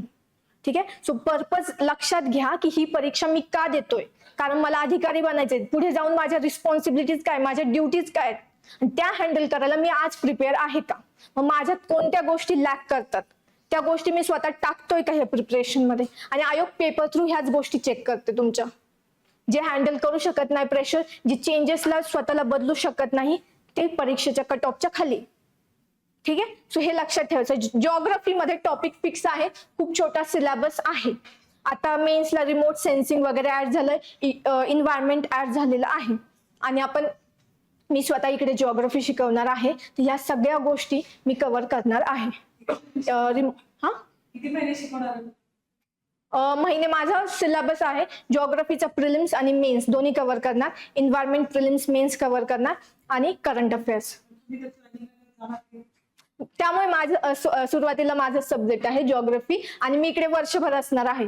माझी ट्रेनिंग सुद्धा पुण्यात असणार आहे, त्यामुळे मी इकडे असणार आहे अवेलेबल. आणि जरी प्रत्यक्षपणे नाही झालं तरी कॉलिंगवर मी सिलेबस कम्प्लीट करूनच जाणार आहे. आणि त्याच्यानंतर सुद्धा गायडन्ससाठी मी इथे असणार आहे. 1-to-1 सेशन्स आपले होतील, वीकली टेस्ट होतील, त्याच्यावरती डिस्कशन होईल. आणि अभ्यासाच्या व्यतिरिक्त आपले सेशन्स कशावरती होईल, अभ्यासात काही प्रॉब्लेम्स येत आहेत, मेंटल हेल्थचे काही इश्यू येत आहेत. ठीक आहे. सो सगळ्यात छोट्या छोट्या गोष्टींवरती भर दिला जाईल की तुमची पर्सनॅलिटी ह्या सगळ्या गोष्टींसाठी ऍडजस्टेबल कशी बनवता येईल ना, त्याच्यावरती माझा फोकस असेल. ठीक आहे. सो फक्त शिकवणार नाहीये, तर ह्या गोष्टी समजवणार आहे तुम्हाला, जेणेकरून हे तुमच्या सोबत राहतील इथून पुढे सुद्धा. ठीक आहे. So next current affairs. सांगितलं तसं नोट्स बनवायच्या, एकच बुक लिस्ट ठेवायची, एकच बुक ठेवायचं आणि रनिंग नोट्स बनवायच्यात. ठीक आहे. आणि करंटसाठी इकडे तिकडे पळायचं नाही. 15 पैकी 12-13 टार्गेट झालं, ठीक आहे. CSAT अनेक लोकांना अवघड जातो CSAT. ठीक आहे. मॅथ्स अवघड जातं. फोबिया बाळगायचा नाही CSATचा. 20 मार्क्सला येते. सो 20 मार्क्स मला घ्यायचेत. 20 पैकी माझे 15 ते 18 मार्क्स आले पाहिजेत. ठीक आहे. सो CSAT जे येत नाही ना त्याच्यावरती काम करा. येत नाही, फोबिया ना मला CSATचा, ठीक आहे, करा. इम्पॉर्टंट आहे ना पास होण्यासाठी, अधिकारी बनायचं इम्पॉर्टंट आहे. CSAT शिवाय पर्याय नाही. 20 क्वेश्चन जर मी सोडून दिले, मी नाही केले, बाकीचा करणार आहे, दुसरा कोणी करेल 20, आणि तो 20 मार्काने माझ्या पुढे असेल. सो फोबिया बाळगू नका. ज्या गोष्टी अवघड वाटतायत ना त्या स्वतःला तुम्ही हे करा, आतून मोटिवेट करा की नाही करेल मी सीसॅट. ठीक आहे, दररोज प्रॅक्टिस करा. नाही येत ना, दररोज करा, दररोज 1-2 तास द्या सीसॅटला. ठीक आहे, सारखं सारखं रिवाइज करा. का नाही येते, अमुक अमुक क्वेश्चन आहे. मॅथ्स, हा सीसॅट पूर्ण कव्हर केलं जाईल. हे सगळे सब्जेक्ट आहे ना 7च्या 7 कव्हर केले जातील सगळे. CSAT I think so Sagar Patil sir घेणार आहेत, ते सगळे कव्हर करतील. ठीक आहे, सो सीसॅटचा ज्यांना फोबिया आहे दररोज सीसॅट वरती काम करायचंय, दररोज प्रॅक्टिस करा. जे येत नाही ना, जो सब्जेक्ट अवघड वाटतोय ना त्याला घ्या, की बाकीच्यांना जमतोय तर मला का नाही जमत, क्वेश्चन विचारा. सीसॅट बाकीचे मुलं 20 पैकी 20 घेत आहेत, आपण त्याच एजचे आहोत, मग मला का नाही जमत. ठीक आहे, सो हे घ्यायचंय, अशा पद्धतीने अप्रोच ठेवायचा. नाही येत म्हणून सोडून द्यायचं नाही. ठीक आहे, सो आपल्याला प्रत्येक मार्क गरजेचा आहे. एक मार्क्स 0.5 ने सुद्धा लोक लिस्टच्या बाहेर जातात. त्यामुळे प्रत्येक मार्क्स घ्यायचा आणि कोणता सिलेबस सोडायचा नाही, कोणता विषय सोडायचा नाही येत नाही म्हणून. ठीक आहे, सो माझ्याकडून बऱ्याच ह्याच्यामध्ये व्हायचं की मी येत नाही म्हणून सोडून द्यायचे, पण ते करायचं नाही. नंतर मला कळालं की करायचं आहे, मार्क्स इम्पॉर्टंट आहे. ठीक आहे, सो कोणताही सब्जेक्ट सोडायचा नाही, फक्त स्ट्रेंथ आणि विकनेस वरती खेळायचं. जो खूप वीक आहे आपल्याला त्याला आपल्याला ऍव्हरेज लेवल पर्यंत आणायचं, आणि जो खूप स्ट्रॉंग आहे त्याला एक्सलंट करून घ्यायचं आपल्याला. ठीक आहे, की पॉलिटी, जिओग्राफी, हिस्ट्री, इकॉनॉमी हे इझी सब्जेक्ट आहेत. पॉलिटी, इकॉनॉमी, हिस्ट्री, जिओग्राफी याच्यात मी आउट ऑफ घेईल. ठीक आहे, इकडे सायन्स, करंट, सीसॅट इथे व्हॅरी होतात, पण या व्हेरिफिकेशनला मी ऍव्हरेज जेवढे मार्क्स येतील सगळ्यांना तेवढे मला येतील, अशी स्ट्रॅटेजी पाहिजे प्रत्येकाची. ठीक आहे, सो ही इंडिव्हिज्युअल सब्जेक्टची असेल. ज्यावेळेस आपण लेक्चर्स घेऊ तर मी जिओग्राफी कम्प्लीट करून घेईल. जिओग्राफी, करंट अगदी कसं वाचायचं, काही वाचायचंय, काही नाही वाचायचं, हे सगळं, बुक्स कोणते रेफर करायचे हे सगळं सांगितलं जाईल माझ्याकडून या 2 ह्याच्यात. ठीक आहे, सो जिओग्राफीचं तुम्ही टेन्शन घेऊ नका. जिओग्राफी नेक्स्ट इयर 15 पैकी 15 मार्क्स आपल्याला कसे भेटतील हे करून घेतलं जाईल. ठीक आहे, नेक्स्ट जाऊ. आय नो तुम्हाला भूक लागली असेल, बरेच जण कंटाळले असतील, बट इम्पॉर्टंट आहे, आपल्या करिअरचा प्रश्न आहे, त्याच्यासाठी चाललोय आपण इकडे. आणि आपल्याकडे तेवढं सहन झालं पाहिजे आपल्याला ना, त्या एज मध्ये आहोत आपण आता. ठीक आहे, लहान नाहीये, त्यामुळे कोणी झोपू नका. ठीक आहे, so how to make notes. प्रत्येक सब्जेक्टच्या नोट्स बनवायच्या का नाही, गरज नाही. पॉलिटी जे रिपीटेडली देत आहेत त्यांना माहितीये पॉलिटी पार्ट असतं सगळ्यांचं. ठीक आहे, पॉलिटीतले काही इम्पॉर्टंट पार्ट्स असतील, जसं की बोललं आर्टिकल्स असतील, विसरतो आपण. इम्पॉर्टंट आर्टिकल्स जे आहे एका पेजवर फक्त लिहून काढा. इम्पॉर्टंट ज्या स्केड्युल्स आहे ते लिहून काढा. जे विसरताय, प्रत्येक सब्जेक्टचा एक अप्रोच ठेवायचा, इम्पॉर्टंट आहे आणि मी सारखा विसरतोय, तर तो पार्ट फक्त नोट्स मध्ये येईल. मुलं काय करतात, आणि नोट्स कधी बनवायच्या, 3 रीडिंग झाल्या एखाद्या बुकच्या त्याच्यानंतर नोट्स बनवायच्या. मुलं फर्स्ट रिडिंगलाच नोट्स बनवतात, हायलाइट करतात. फर्स्ट रिडिंगला जो हायलाइट करतो तो सगळं बुक हायलाइट करतो, त्याचं बुक सगळं येल्लो, ऑरेंज, रेड अशा कलरने भरलेलं असतं. सो ते अवॉइड करायचं. 3 रिडिंग करायचं, त्याच्यानंतर नोट्स कडे जायचे किंवा हायलाइट वरती जायचे. ठीक आहे, 3 रिडिंग होईपर्यंत तुमचा सिलेबस वरती होल्ड येतो, PYQs वरती होल्ड येतो, आणि मग तुम्हाला समजायला लागतं की बुक मध्ये काय इम्पॉर्टंट आहे. ठीक आहे, सो नोट्स बनवताना इकॉनॉमी जसं सांगितलं, माझ्याकडे इकॉनॉमीच्या फक्त नोट्स होत्या माझ्या, बाकी मी कोणतं बुक वाचलेलं नाही. ठीक आहे, आणि त्याही कसं की मी कोळंबे सरांचं बुक घेतलं होतं, मला माहित नव्हतं UPSC नंतर शिफ्ट झाल्यानंतर MPSC ला, सो त्या बुक मधून मी पूर्ण वाचलेलं नाहीये ते बुक. त्याच्यानंतर हा एकच बुक होतं, देसले पण होतं, पण ते बुकची जाडी पाहून मी बुक साईडला ठेवलं. सो कंबाईन साठी तरी मी फक्त कोळंबेंचं बुक घेतलं होतं, आणि त्याच्यातले जे सुरुवातीचे टॉपिक सांगितलं, प्लॅनिंग, पॉवर्टी वगैरे, मला कळलं की ह्याच्यावरती वारंवार विचारतात, कसे क्वेश्चन विचारतात, त्या नोट्स मी बनवल्या होत्या, आणि त्या फक्त पेपरच्या आदल्या दिवशी किंवा पेपरला सकाळी जाताना मी फक्त बघायचे. सो असे जे इम्पॉर्टंट टॉपिक आहे, मी विसरतीये, फॅक्ट्स विसरतीये, त्या नोट्स पाहिजे आपल्याकडे. आणि पेपरचा हा जर पेपर असेल तर मोठा, ओके ठीक आहे,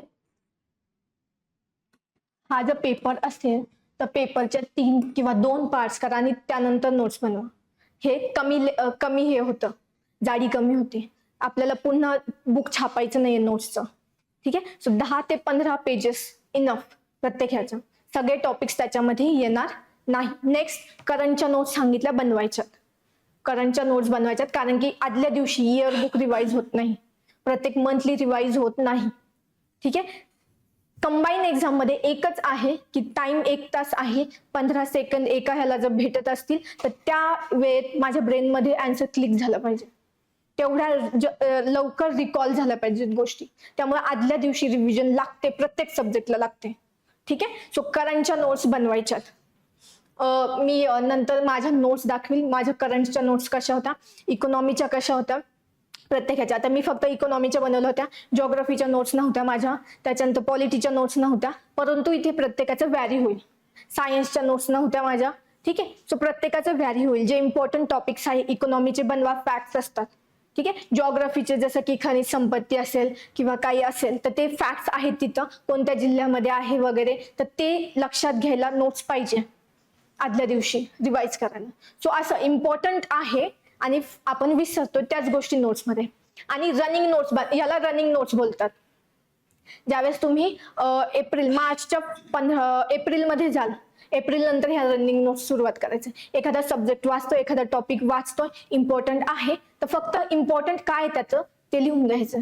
HDI जर असेल टॉपिक तर HDI ओके कधीपासून स्टार्ट झाला, 1990 कोणी स्टार्ट केला, त्याच्यानंतर की त्याच्यामध्ये 1995 मध्ये काय चेंजेस झाले, त्याच्यानंतर पुढे कोणत्या नोट्स आल्या, या वर्षीची HDI काय आहे, पहिले 5 कोणते, शेवटचे 5 कोणते, बस झालं. सो ही रनिंग नोट्स एक्झामच्या आधी मी 2 मिनिटात ती वाचेल, 2 मिनिटंही नाही लागणार सारखे सारखे वाचल्यामुळे. सो ह्याला रनिंग नोट्स बोलतात. टॉपिक वाचताना इम्पॉर्टंट आहे साईडला लिहून ठेवतो. ठीक आहे. सो असं करायचं प्रत्येक सब्जेक्टच्या. आणि ह्या नोट्स कधी वाचायच्या ते मी बोलला पेपरच्या आधी 11 जूनला ह्या नोट्स वाचायच्या ते. सो जे 11 जूनला करायचं ना त्याची तयारी आतापासून करायची आहे. ठीक आहे. सो नोट्स अशा पद्धतीने बनल्या पाहिजे आणि नोट्स बनवायच्यात इम्पॉर्टंट टॉपिकच्या. जेवढी मेहनत घ्याल, बुक्स मधून वाचून सगळं बुक्स एवढं लक्षात राहत नाही, रिव्हिजन होणार नाही. सो नोट्स पाहिजे.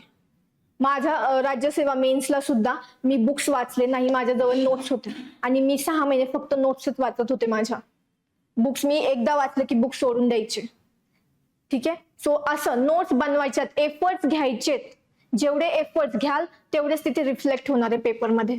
कुणाच्याही नोट्स दिल्या आणि दुसऱ्यांच्या नोट्स कॉपी करायच्या नाही किंवा दुसऱ्यांच्या नोट्स वाचायला घ्यायच्या नाही. सपोज याने नोट्स बनवल्या आणि मला दे बोलला तर नाही द्यायच्या नाही आणि तू घ्यायच्या पण नाही. का?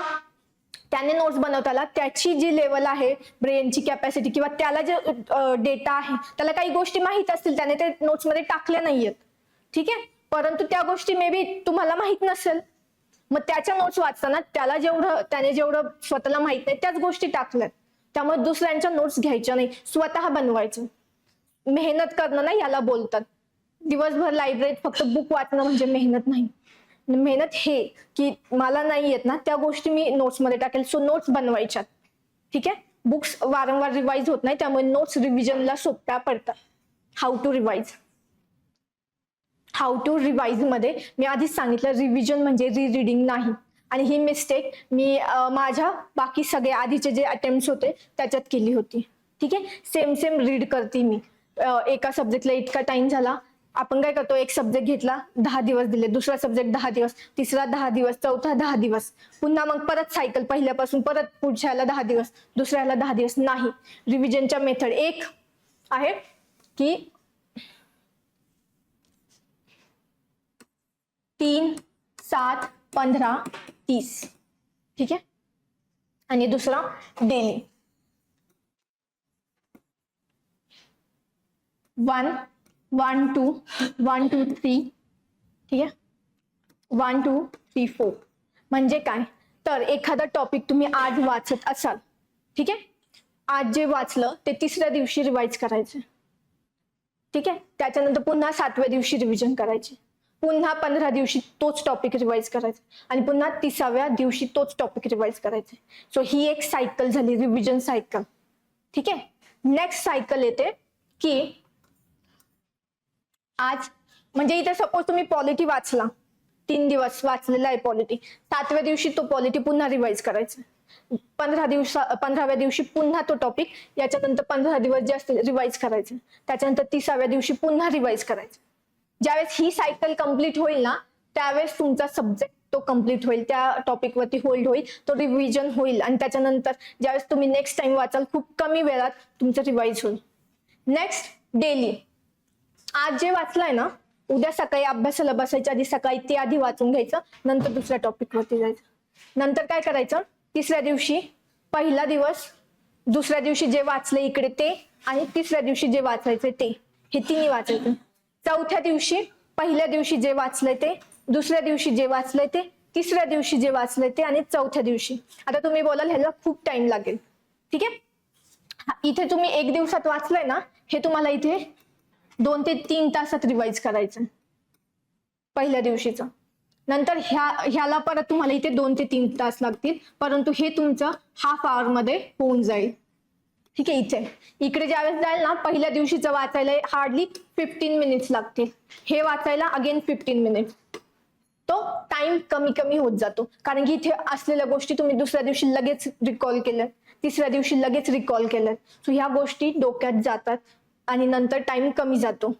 फॉर एक्झाम्पल ऍक्ट्स असतात, आपल्याला कायदे असतात, तर माझं होतं की ऍक्ट्स मी विसरायचे, त्याच्यात खूप स्केड्युल्स असतात वगैरे असतात, तर मी या पद्धतीने केले होते की पहिल्या दिवशी जो ऍक्ट केला तो दुसऱ्या दिवशी पुन्हा रिवाइज करते, तिसऱ्या दिवशी पुन्हा रिवाइज करते, चौथ्या दिवशी पुन्हा रिवाइज करते, आणि मग 5व्या दिवशी मला गरजच लागत नाही रिव्हिजनची, माझं सगळं डोक्यात गेलंय, ठीक आहे. आणि इथे पण एक तर तुम्ही हे फॉलो करा किंवा हे फॉलो करा डेली, पण रिव्हिजन महत्वाची आहे. रिव्हिजन करायची कशी, आपल्याला माहित नसते, आपल्याला वाटतं रीडिंग करायची. एखादा टॉपिक घेतला, प्रिएम्बल टॉपिक आहे समजा, ठीक आहे, तर मी रिव्हिजन कशी करणार, काल मी तो टॉपिक वाचलाय, सकाळी आले मी, ठीक आहे, प्रिएम्बल टॉपिक काल वाचला, आज रिवाइज करायचं. सो मी डोळे झाकतीये, पेपर घेते सोबत आणि आठवते गोष्टी डोळे झाकून की या टॉपिक मध्ये काय काय आहे, ठीक आहे. सगळ्या ज्या गोष्टी आहेत त्या मी लिहून काढल्या की अमुक अमुक आहे, किंवा आठवल्या, ओके प्रिएम्बल अशी अशी प्रिएम्बल आहे, त्याच्यामध्ये अमुक अमुक वर्ड्स आहे,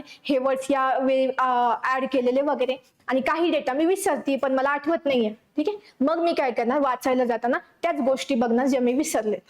म्हणजे वाचायला किती वेळ लागेल, 2 ते 3 मिनिटं फक्त, पण त्याच्या आधी 10 मिनिटं मी रिकॉल करते, त्याला बोलतात ऍक्टिव्ह रिकॉलिंग, ठीक आहे. सो ह्या गोष्टी ऑलरेडी ब्रेन मध्ये आहेत, त्या मी पुन्हा का वाचू, माझ्या ब्रेनने ते अडॅप्ट केलेले आहेत, पुन्हा वाचायची गरज नाही. सो ऍक्टिव्ह रिकॉलिंग करायचं. काल जे वाचलंय ना ते येऊन लायब्ररीत बसायचं, शांत डोकं ठेवायचं, डोळे बंद करायचे आणि आठवायचं. किती गोष्टी आठवल्या त्या वाचायच्या नाही, त्या ब्रेनमध्ये आहेत, ज्या आठवल्या नाहीत त्या वाचायच्या. तिसऱ्या दिवशी पुन्हा सेम करायचं, आदल्या दिवशी जे वाचलंय त्यातलं किती आठवतंय, दुसऱ्या दिवशीचं आठवतंय, तिसऱ्या दिवशी खूप कमी गोष्टी असतील ज्या विसरताय तुम्ही, ठीक आहे. सो हे ऍक्टिव्ह रिकॉलिंग करायचं, डोळे झाकून किंवा पेपर समोर ठेवून त्या गोष्टी लिहून काढायच्या, गोष्टी रिव्हिजन करायला सोपी हे होतं. हे याने टाइम खूप कमी जातो आपला रिव्हिजनसाठी, ठीक आहे. सो असं ऍक्टिव्ह रिव्हिजन, आपण रिडिंग करतो फक्त, आपण काय करतो, बुक घेतलं, रीड केलं, नेक्स्ट टाइम ज्यावेळेस त्या टॉपिकचा हे येतं, सब्जेक्टचा प्लॅन येतो, परत आपण रिडिंग करतो. रिडिंग नाही करायचे, रिव्हिजन करायचे. ऍक्टिव्ह रिकॉलिंग, गोष्टी डोक्यात भरत भरत जायच्या हळूहळू, ठीक आहे. सो अशा पद्धतीने रिव्हिजन करायची आहे. कोणाला काही रिव्हिजन बद्दल प्रॉब्लेम, काही गोष्टी समजल्या नाही, तर रिव्हिजन कशी करायची समजली हे का, ओके. ह्याच्यामध्ये काय आहे की सपोज तुम्ही एक टॉपिक आज वाचला, ठीक आहे, दुसऱ्या दिवशी अभ्यासाला बसायच्या वेळेस तो टॉपिक वाचायचा नाही, रिवाइज करायचा, ठीक आहे. काल सपोज तुम्ही पॉलिटी मधला एखादा फंडामेंटल राईट्स वाचले, तर मग दुसऱ्या दिवशी जाताना काय करायचं की पेन पेपर घ्यायचा, डोळे बंद करायचे, आठवायचं त्या टॉपिक मध्ये काय होतं, ठीक आहे. सो दुसऱ्या दिवशी तुम्ही रिवाइज केलं, तिसऱ्या दिवशी तुम्ही पुन्हा पहिलं रिवाइज करायचं, म्हणजे सलग रिव्हिजन देत जायची त्या टॉपिकला. अभ्यासाला बसायच्या आधी पहिला सपोज सोमवारी जे वाचलं ते मंगळवारी रिवाइज करायचं, ठीक आहे. मंगळवारी जे वाचलं तर बुधवारी जाताना तुम्ही सोमवार मंगळवार दोन्ही रिवाइज करणार, गुरुवारी गेले सोमवार मंगळवार बुधवार तिन्ही दिवसाचं रिवाइज करणार, ठीक आहे. शुक्रवारी गेले सोमवार मंगळवार बुधवार गुरुवार 4 दिवसांचं रिवाइज करणार. 5व्या दिवशी शनिवारी गेले तर शुक्रवारपर्यंत सगळं रिवाइज करणार, आणि रविवारी सगळ्या दिवसाचं रिवाइज करायचं, म्हणजे पुन्हा गरज लागणार नाही त्या टॉपिकला. आपण काय करतो, ह्या आठवड्यात फेब्रुवारीच्या पहिल्या आठवड्यात जो वाचलं ना त्याची आपली रिव्हिजन मार्च मध्ये जाते आणि तोपर्यंत तो टॉपिक विसरलेला असतो, त्यामुळे त्याला पुन्हा तेवढाच टाइम लागतो. ठीक आहे. म्हणजे की फास्ट रिव्हिजन आणि नुसतीच डोळ्याने वाचणे अशी होती. तेच ते ऍक्टिव्ह रिकॉलिंग करायचंय, अभ्यास जो केलाय ना रिकॉल करायचा आहे की काय केलंय मी, किती लक्षात राहिले ब्रेन मध्ये. तर ते असतं ना, स्वतःच्या ब्रेनला समजून घ्यायचंय आपल्याला की माझ्या ब्रेनची कॅपॅसिटी किती आहे, किती गोष्टी त्याच्या डोक्यात गेल्यात. मार्क वाढत गेले पण तितके नाही वाढत गेले. मग तेच रिव्हिजन आणि रीडिंग ह्याच्यात फरक असतो. जेवढं तुम्ही वारंवार रिव्हिजन द्या ना तेवढे गोष्टी लवकर डोक्यात जातात. एक प्रॉब्लेम आहे हम्म. ऍक्युरन्सी आपण कशी आणायची. येस, मग त्या गोष्टी ऍक्युरसीच्या ज्या गोष्टी ना आपण ज्यावेळेस टेस्ट सिरीज देतो तर त्यावेळेस आपल्याला चुका काय होतात त्या अॅनलाइज करायच्या. आपण टेस्ट सिरीज देताना फक्त काय अॅनलाइज करतो, मार्क्स. मागच्या वेळेस 52 आले, यावेळेस 53 आले, यावेळेस ह्याच्यापेक्षा जास्त आले, यावेळेस त्याच्यापेक्षा कमी आले, ह्या गोष्टी बघतो आपण असं बघतो का की टेस्ट पेपर झालं.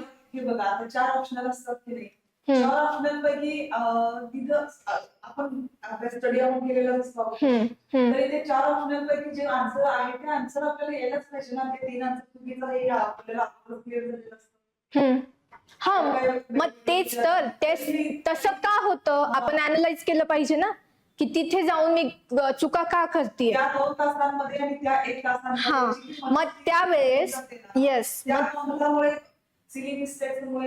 मग तेच टेस्ट सिरीज जे आहे ना त्याच्यासाठीच असते की चुका अॅनलाइज करायचं. टेस्ट पेपर झाला, बाहेर जाऊन पेपर डायरी मेंटेन करायची, त्याच्यात चुका लिहायच्यात. आज काय चुका केल्या, अमुक क्वेश्चन का चुकला माझा.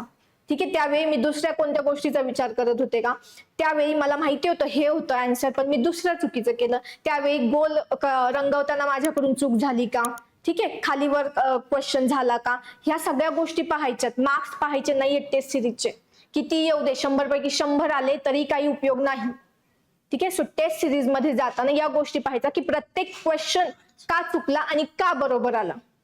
ठीक आहे, हा का बरोबर आला, कारण की हा मे बी इझी होता, माझ्या सिलेबस मध्ये होता, माझ्या नोट्स मध्ये होता.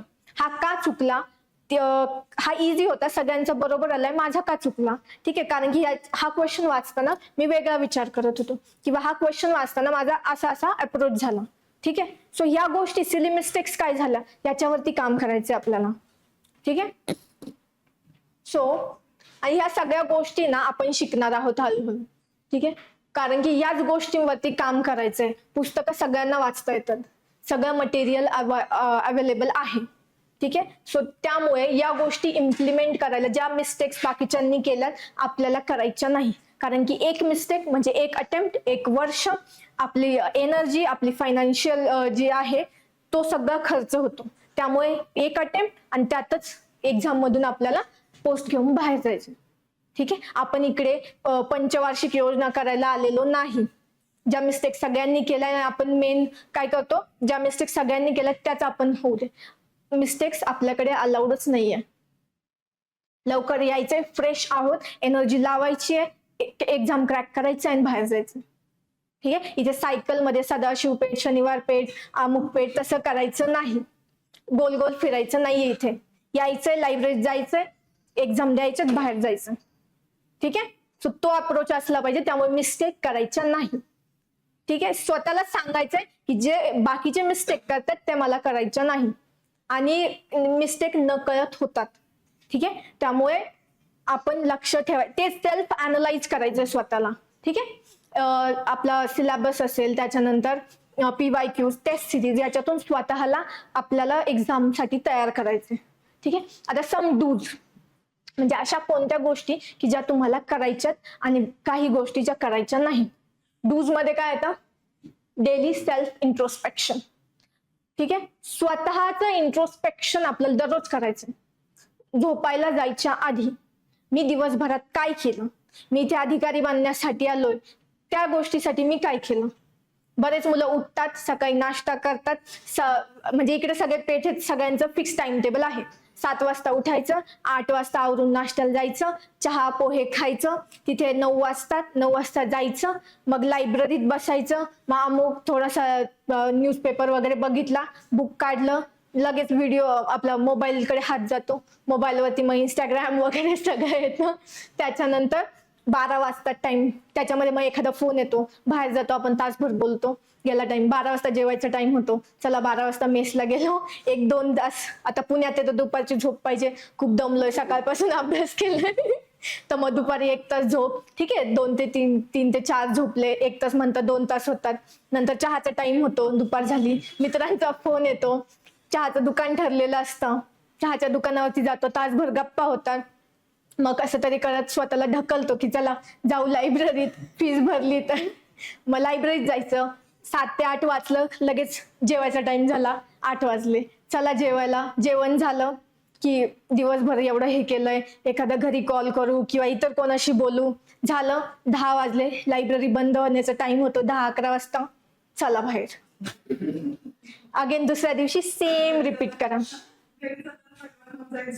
आणि मग घरी जाताना काय, दिवसभर मी लायब्ररीत होतो, मी अभ्यास केला का, अभ्यास किती वेळ केला, हा, की मी फक्त रुटीन फॉलो केलं. सो मोनोटोनस रुटीन, स्वतःला इंट्रोस्पेक्ट न करता गर्दीचा भाग बनत जाणं, ठीक आहे. या गोष्टी अवॉइड करायच्या. सो डूज काय आहे, डेली सेल्फ इंट्रोस्पेक्शन. मी आज दिवसभरात मी इथे कशासाठी आलोय, माझा एकच उद्देश आहे, अधिकारी बनणं. मी त्याच्यासाठी आलोय, त्या उद्देशासाठी मी काय केलं आज, मी कुठे टाइम घालवला, ठीक आहे, मी अव्यर्थ कुठं हे करत बसलो का, नको त्या गोष्टींवरती मी टाइम घालवला का, हे सगळं इंट्रोस्पेक्ट करायचंय. ठीक आहे, मी आज 10 तास अभ्यास केला, त्याच्यातून किती आउटपुट मिळालं मला, हा. सो स्वतःशी प्रामाणिक राहून सेल्फ इंट्रोस्पेक्शन करायचं. एक तर तुम्ही डायरी मेंटेन करा की आज जो मी ठरवलं होतं ते मी टार्गेट आज अचीव्ह केले का नाही केले, ठीक आहे. म्हणजे माझ्यामध्ये स्वतः काही प्रॉब्लेम झाला, काही बाहेरून मला एक्सटर्नली कोणी हे केलं का. सो ह्या गोष्टी स्वतः ठरवायच्या.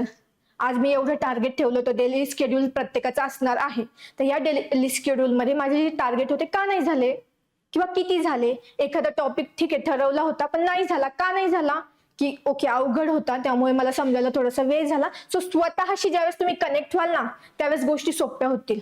आपण काय होतं, बाहेरच्यांचा इन्फ्लुएन्स घेतो.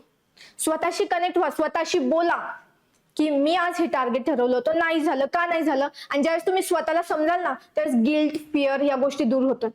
की जर तुम्हाला कळलं की हा प्रामाणिकपणे मी केलं परंतु अवघड होतं टॉपिक किंवा काहीतरी काम आलं आणि ते करणं गरजेचं होतं त्यामुळे नाही झाला, तर मग संध्याकाळी गिल्ट येणार नाही आणि गिल्टमध्ये दुसरा दिवस वाया जाणार नाही. कारण की गिल्ट घेतला तर दुसरा दिवस पुन्हा त्याच ह्याच्यात काल एवढं झालं, काल असं झालं, नाहीच झालं, मग गिल्टमध्ये जातो. सो हे ज्यावेळेस कराल ना, गिल्ट, फिअर वगैरे काहीही येणार नाही. सो स्वतःचं डेली इंट्रोस्पेक्शन करायचं आहे. याच्यातून स्वतःची पर्सनॅलिटी बिल्ड होण्यावरती तुम्हाला मदत होईल. ठीक आहे, की काय होतंय नक्की प्रॉब्लेम, मला काय होतोय प्रॉब्लेम, बाकीच्यांना सगळ्यांना जनरलाइज प्रॉब्लेम असतील, ते प्रॉब्लेम सोडून माझ्यामध्ये काय प्रॉब्लेम आहे. ठीक आहे. सो सेल्फ इंट्रोस्पेक्शन, ज्या ठिकाणी मनात एखादा विचार येतो तो विचार आल्यानंतर तो ओळखणे आणि त्याच्यावरती काय काम करायचंय हे ज्यावेळेस तुम्हाला कळेल त्यावेळेस तुम्ही ना ते ब्रेनला आपल्या स्वतः, फॉर एक्झाम्पल मला खूप ओव्हर थिंकिंगचा प्रॉब्लेम होता. ठीक आहे, आणि मला कळायचं की मी विदाऊट एका जागी काही डिस्टर्बन्स नसता शांत बसू शकत नाही. सो मी 24 तास जो अभ्यास केला मेन्सच्या वेळेस तो इयरफोन्स लावून गाणे लावून गेलेला आहे. कारण की मला माहिती होतं विचार आला, थॉट आला म्हणजे मी बसायचे, सुरुवात करायची अभ्यासाला विदाऊट काही हे करता. परंतु ज्यावेळेस माझ्या मनात थॉट येईल की मी भटकती अभ्यासावरून, मी लगेच इयरफोन्स लावायचे आणि अभ्यास करायचे. सो हे ओळखता आलं पाहिजे आपलं डिस्ट्रॅक्शन कुठे होतंय, आपण कुठे डिस्ट्रॅक्ट होतोय. ठीक आहे. सो डिस्ट्रॅक्शन, स्क्रीन टाइम सगळ्यांचा जास्त असतो, बऱ्याच मुलांचा, हळूहळू कमी करायचं आहे. हे लक्षात ठेवायचं की आपण कुठे भटकतोय. भटकायला लागलं की लगेच जागेवर यायचं. माझा मेन पर्पज तिथे मी लगेच येतोय आहे त्या ठिकाणी गोष्टी स्टॉप करायच्या. डिस्ट्रॅक्शन होतंय, स्टॉप आणि गेट बॅक टू स्टडी. ठीक आहे. सो या गोष्टी सेल्फ इंट्रोस्पेक्शनने येणार आहे आणि ते दररोज करायचे. Next prepare feasible study plan. जे एम्स अचीव्ह होतील, जे टार्गेट दररोज अचीव्ह होतील तेवढेच ठेवायचे. उगाच बर्डन करायचं नाही. एखाद दिवशी केला म्हणून 15 तास 18 तास अभ्यास केला आणि दुसऱ्या दिवशी झोपेतून उठलेच नाही. तर ही जी सायकल आहे ना अशी पाहिजे आपल्या अभ्यासाची. ठीक आहे. साइन वेव बोलतात ह्याला. मुलं काय करतात, असा लगेच असा.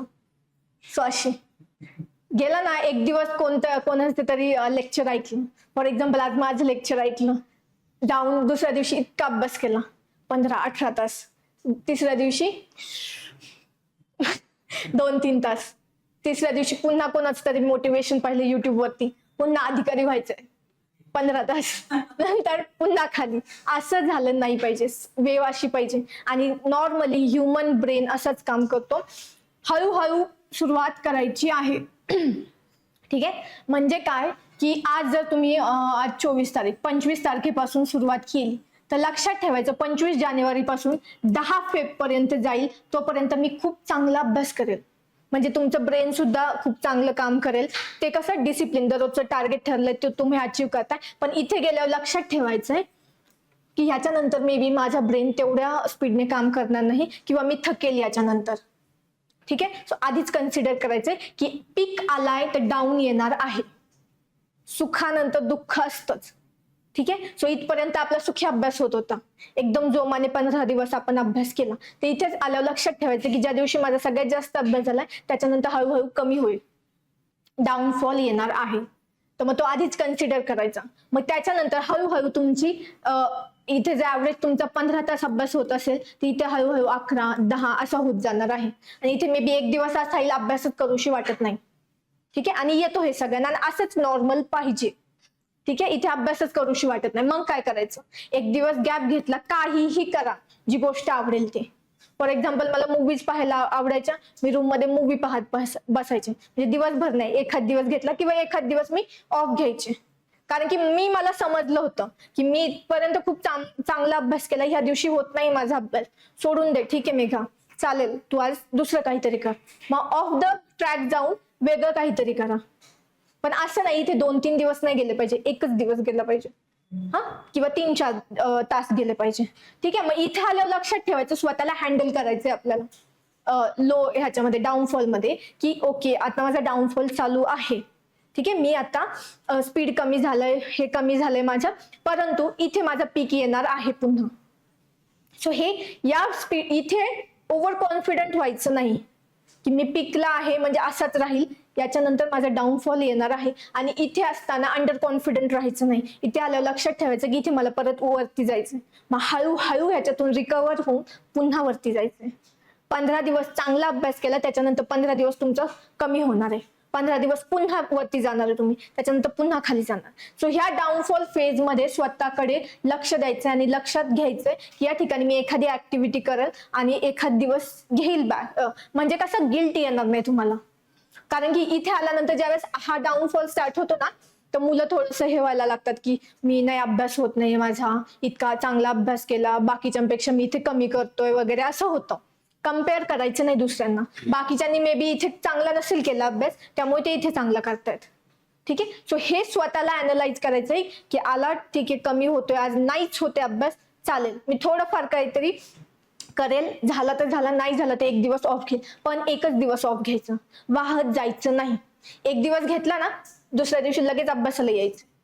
नाहीतर मुलं एक दिवस ठीक आहे फिरायला जातात, दुसऱ्या दिवशी फिरून आलो, अमक्या तमक्याला फोन करून सांग किंवा फोटो अपलोड कर, त्याच्यात किती लाईक्स आल्या, कमेंट्स किती आल्या, त्याच्यात तिसरा दिवस थकून आलोय, थोडंसं रेस्ट घेऊन 4-5 दिवस जातात. नाही, गोष्टी आहे तिथेच सोडायच्या, लगेच टार्गेट वरती यायचं. आणि हा शिफ्ट क्विक असला पाहिजे. ठीक आहे. सो प्रिपेअर फिजिबल प्लॅन, जे एम्स अचीव्ह होतील डेली तेवढेच बनवा. बफर ठेवायचा आहे एखादा. ठीक आहे. आजारी पडलं वगैरे तर गरज लागणार आहे. Surround your self with positive thoughts and people. MPSC मध्ये किंवा स्पर्धा परीक्षामध्ये येतानाच आपल्याला निगेटिव्ह हे दिला जातो, होत नाही इकडं, कशाला येत आहे, चांगले जॉब आहे, कशाला सोडून इकडे येत आहे. हा, सो रिलेटिव्ह असतील, फ्रेंड्स असतील, बोलत राहतात. आपल्याला त्यांच्यापासून निगेटिव्ह बोलणारा आढळला की ह्याच्या बरोबर पुढे बोलणारच नाही मी. हा, ओके ओके युट्यूबला मिळेल व्हिडिओ. हा हा चालेल मी युट्यूबला okay okay no problem okay okay okay no problem ठीक आहे इट्स ओके नो प्रॉब्लेम ठीक आहे. सो पॉझिटिव्ह थॉट्स आणि पॉझिटिव्ह पीपलने स्वतःला सराउंड करायचे. जे लोक तुम्हाला बोलतील कर होईल असेच निगेटिव्ह सगळ्या गोष्टी अवॉइड करायच्या. मी इव्हन निगेटिव्ह कोट्स असतील अवॉइड करायचे. निगेटिव्ह हा वर्ड सुद्धा मी 4-5 महिने नॉट नेव्हर मी युजच नाही केला. इवन मी डेली रायटिंग करायचे, डायरी लिहायचे वगैरे. नॉट नेव्हर अनेबल जे निगेटिव्ह असतात ना आय डिडंट युजच नाही केले. तो भाग वेगळा पण ज्या ठिकाणी विचार करायचा आहे त्या ठिकाणी नाही. आणि जे काही निगेटिव्ह होतं ते मी पॉझिटिव्ह करून डायरेक्ट लिहायचे की नाही होते ना इम्पॉसिबल आहे ना no I will make it possible ठीक आहे. किंवा मला भीती वाटतेय लिहायचं तो नो फिअरच्या अपोजिट काय नाही घाबरत तर मी नाही घाबरते असं लिहायचं. मनात विचार येतात त्याला अपोजिट करायचं आणि स्वतःलाच पॉझिटिव्ह ठेवायचं आहे. आणि हे काम आपणच करायचं आहे ठीक आहे. कारण की होपफुल राहणं हेच आपल्यासाठी फायद्याचं आहे ठीक आहे. So positive thoughts positive people surround करायचे. निगेटिव्ह लोकांना अवॉइड करायचे. कारण की निगेटिव्ह एखादा बोलला तर आपला 2 दिवस त्याच्या गोष्टीवरती विचार करण्यावरती जातात आणि तो माणूस कामाचाही नसतो ठीक आहे. फॉर एक्झाम्पल मी माझ्या प्रिपरेशन मध्ये माझे फक्त घरचे आणि 2-3 फ्रेंड्स यांच्याच कॉन्टॅक्टमध्ये होते. बाकी कोणाच्याही नव्हते. आणि तेही असे होते जे लोक होईल होईल होईल बोलत होते. ज्या दिवशी मला आढळायचं की अमुक माणूस मला बोलतोय की नाही होणार नको करू सोडून दे मी त्याच्यानंतर त्याच्याशी बोलायचे नाही. सो मी सगळे कॉन्टॅक्ट तोडले होते. 2-3 जे पॉझिटिव्ह होते त्याच लोकांबरोबर होते. कारण की जेवढ्या लोकांच्या संगतीत जाल निगेटिव्ह गोष्टी होणार त्यांच्या गोष्टी तुम्हाला इन्फ्लुएन्स करणार. सो स्वतःला सेग्रिगेट करायचे बाकीच्या लोकांपासून ठीक आहे. जेवढं लांब राहता येईल लोकांपासून तेवढं राहा. त्याच्यानंतर लोकांच्यातच जायचंय ठीक आहे. So next focus on syllable PYQ आणि बुक लिस्ट आधीच सांगितलं याच गोष्टींवरती काम करायचं आहे. Next work on previous mistakes. सगळ्यात आधी आज जाऊन आधीच्या दिलेल्या पेपरवरती काय मिस्टेक्स झाल्या लिहायच्या आहेत कंपल्सरी. इथून पुढे जोही अटेम्प्ट द्याल टेस्ट सिरीज द्याल पेपर झाल्या गेल्यावरती लिहून काढायचे काय मिस्टेक झाल्या. स्वतःला अनबायस ठेवायचे की एखादा माणूस बाहेरून बघतोय स्वतःकडे स्वतःचा लाड नाही करायचा त्यावेळेस नाही झाली मिस्टेक म्हणून. तर बाहेरून ओळखतोय एखादा व्यक्ती बघतोय आपल्याकडे त्या पद्धतीने बायस न होता आपल्या मिस्टेक्स लिहायच्या आहेत. फॉर एक्झाम्पल मी 2020 पासून अटेम्प्ट देतेय UPSCचा. त्याच्यानंतर मी 2022ला MPSCला फर्स्ट टाइम दिला. तर 2022 2023 दोन्ही मेन्स मध्ये काय ओके मी 2020ला फर्स्ट अटेम्प्ट दिलेला UPSC 2020 2021 2022. त्याच्यानंतर MPSCला फर्स्ट टाइम 2022ला दिला आणि फर्स्ट अटेम्प्ट मध्ये मी इंटरव्ह्यूला होते. सो 10 मार्क्स ते माझं त्यावेळी सिलेक्शन नाही झालं. 2023 मध्ये मेन्स माझी 3 मार्क्सने राहिलेली आणि 24ला आता सिलेक्शन झालं. तर ज्यावेळेस 24च्या मेन्सची मी प्रिपरेशन करत होते तर माझ्या मेंटॉरने सांगितलं 22 आणि 23च्या सगळ्या मिस्टेक्स लिहून काढ. तर दोन्ही मेन्स मध्ये मी अराउंड 24 ते 25 मिस्टेक्स केल्या होत्या आणि त्या मी एकदम म्हणजे मी 20 पासून तयारी करते अटेम्प्ट देते आणि तरी माझ्या एवढ्या मिस्टेक्स झाल्या होत्या ठीक आहे. सो या मिस्टेक ज्यावेळेस अॅनलाइज आणि या वर्षी मी काय केलं त्याच मिस्टेक लिहून काढल्या होत्या. पेपर होता माझ्याकडे त्या मिस्टेक होऊनच द्यायच्या नाहीये.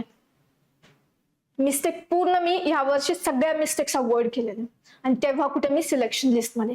सो हे आपण स्वतःच्या मिस्टेक्स जे अवॉइड म्हणजे बघत नाही. आपण पेपर अनेक जण 4चा पेपर देऊन आले असते पण मार्केटमध्ये लोक जे सांगतात ना तेच आपण ऐकतो. स्वतःला अनालाइज करत नाही स्वतःच्या मिस्टेक्स पाहत नाही की एखादा गोल रंगवताना चुकला एखादा क्वेश्चन का चुकला ओव्हर थिंकिंग वगैरे अभ्यास करताना खूप मिस्टेक्स होतात त्या करायच्या नाहीयेत ठीक आहे. सो स्वतःच्या मिस्टेक दररोज लिहून काढा. पेपर दिला पेपर घरी जाताना लगेच डोक्यात पाहिजे आणि लगेच लिहून काढायचे आणि तेवढं लक्षात ठेवायचं की ह्या मिस्टेक्स नेक्स्ट पेपरमध्ये नाही होणार ठीक आहे.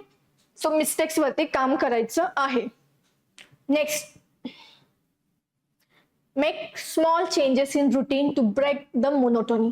मी सांगितलं ना जे शेड्यूल बनलेलं असतं ते मोनोटोनस होतं नंतर तुम्ही कंटाळता त्याला. तो स्वतःच्या रुटीन मध्ये थोडे चेंजेस करायचे.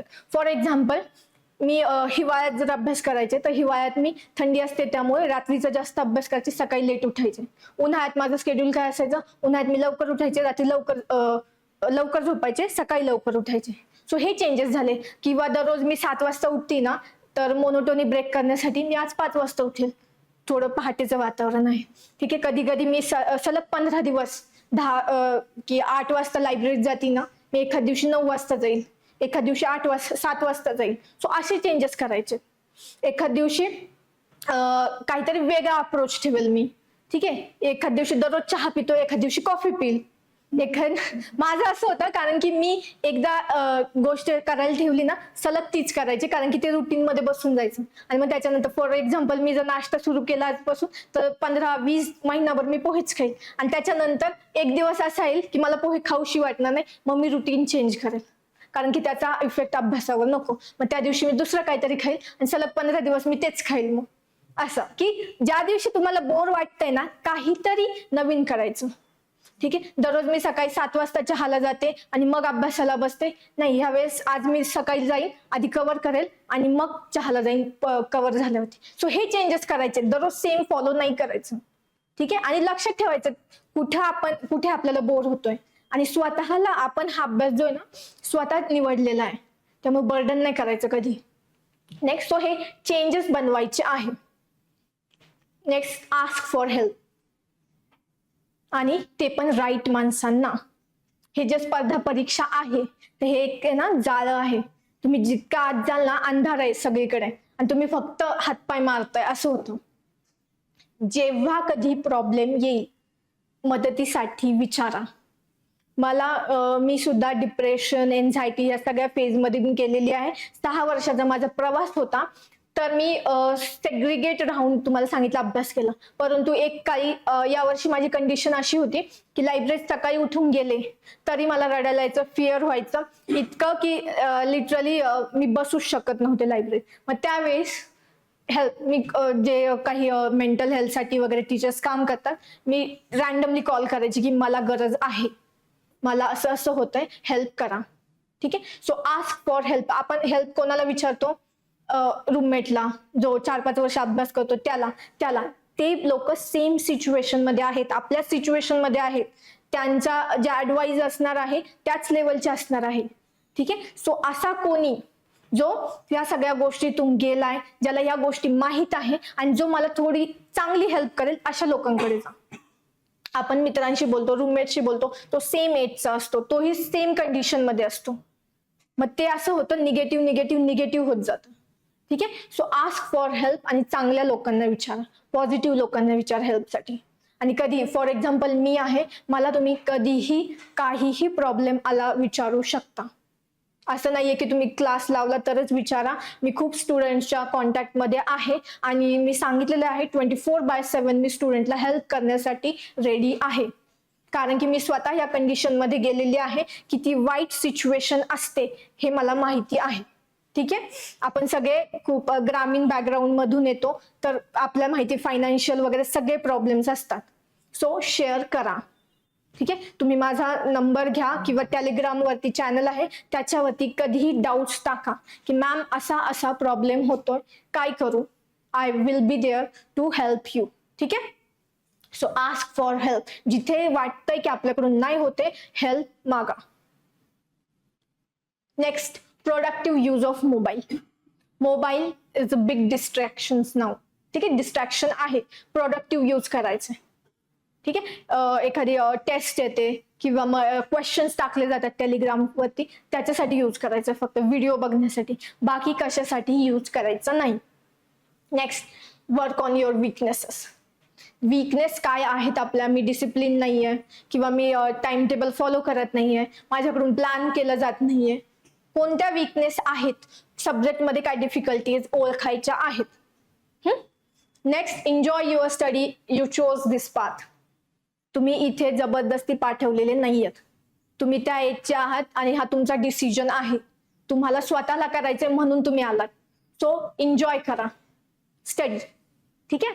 उगाच बर्डन घ्यायचं नाही. तुम्ही स्वतः कधीही वाटलं की मला बोर होतोय, पण लक्षात ठेवायचं की मी हा चूज केलेला आहे आणि माझा पाथ हा वेगळा आहे बाकीच्यांपेक्षा. सो माझे कष्ट वेगळे असणार आहे, माझा पाथ वेगळा असणार आहे.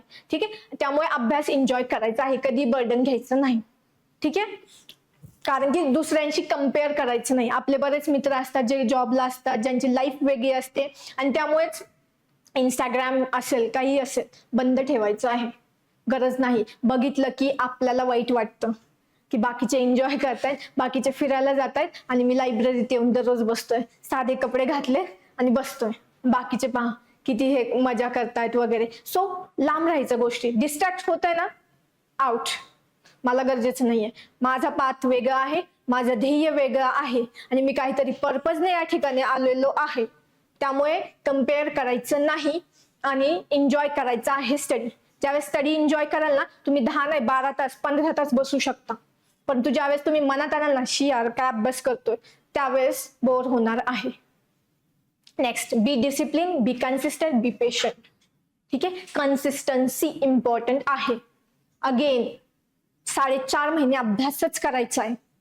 ठीक आहे, आणि कन्सिस्टंट राहिलं पाहिजे. 10 दिवस अभ्यास केला, 15 दिवस सोडून दिला, पुन्हा 10 दिवस, इनकन्सिस्टन्सी नाही. आणि हेच जे आहे ना आपल्याला आणायचंय, आपल्यामध्ये डिसिप्लिन आणायचंय, कन्सिस्टंट आणायचं. पेशन्स कुठे लागतो, नाही जमत आहे ना एखादी गोष्ट, पहिल्या याला नाही जमली आपल्याला, नेक्स्ट याच्यामध्ये जमेल, त्याच्या नेक्स्ट याच्यामध्ये. स्वतःला पेशंट बनवायला समजायचंय. पेशन्स हा गुण आपल्यात आला पाहिजे आणि हे अधिकाराचे गुण आहेत जे आपल्यात आले पाहिजे.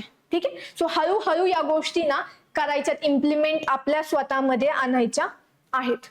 ठीक आहे, आता डोंट्स. काय डोंट म्हणजे काय करायचं नाही. Avoid negative people, friends, thoughts. सांगितलं. पॉझिटिव्हिटीने स्वतःला सराउंड करा. होईल होईल होईल, करेल करेल करेल. ठीक आहे, निगेटिव्ह लोकांपासून लांब राहायचं आहे. ज्यावेळेस एखादं कळलं निगेटिव्ह बोलत आहे कोणत्याही गोष्टीबाबत, लांब.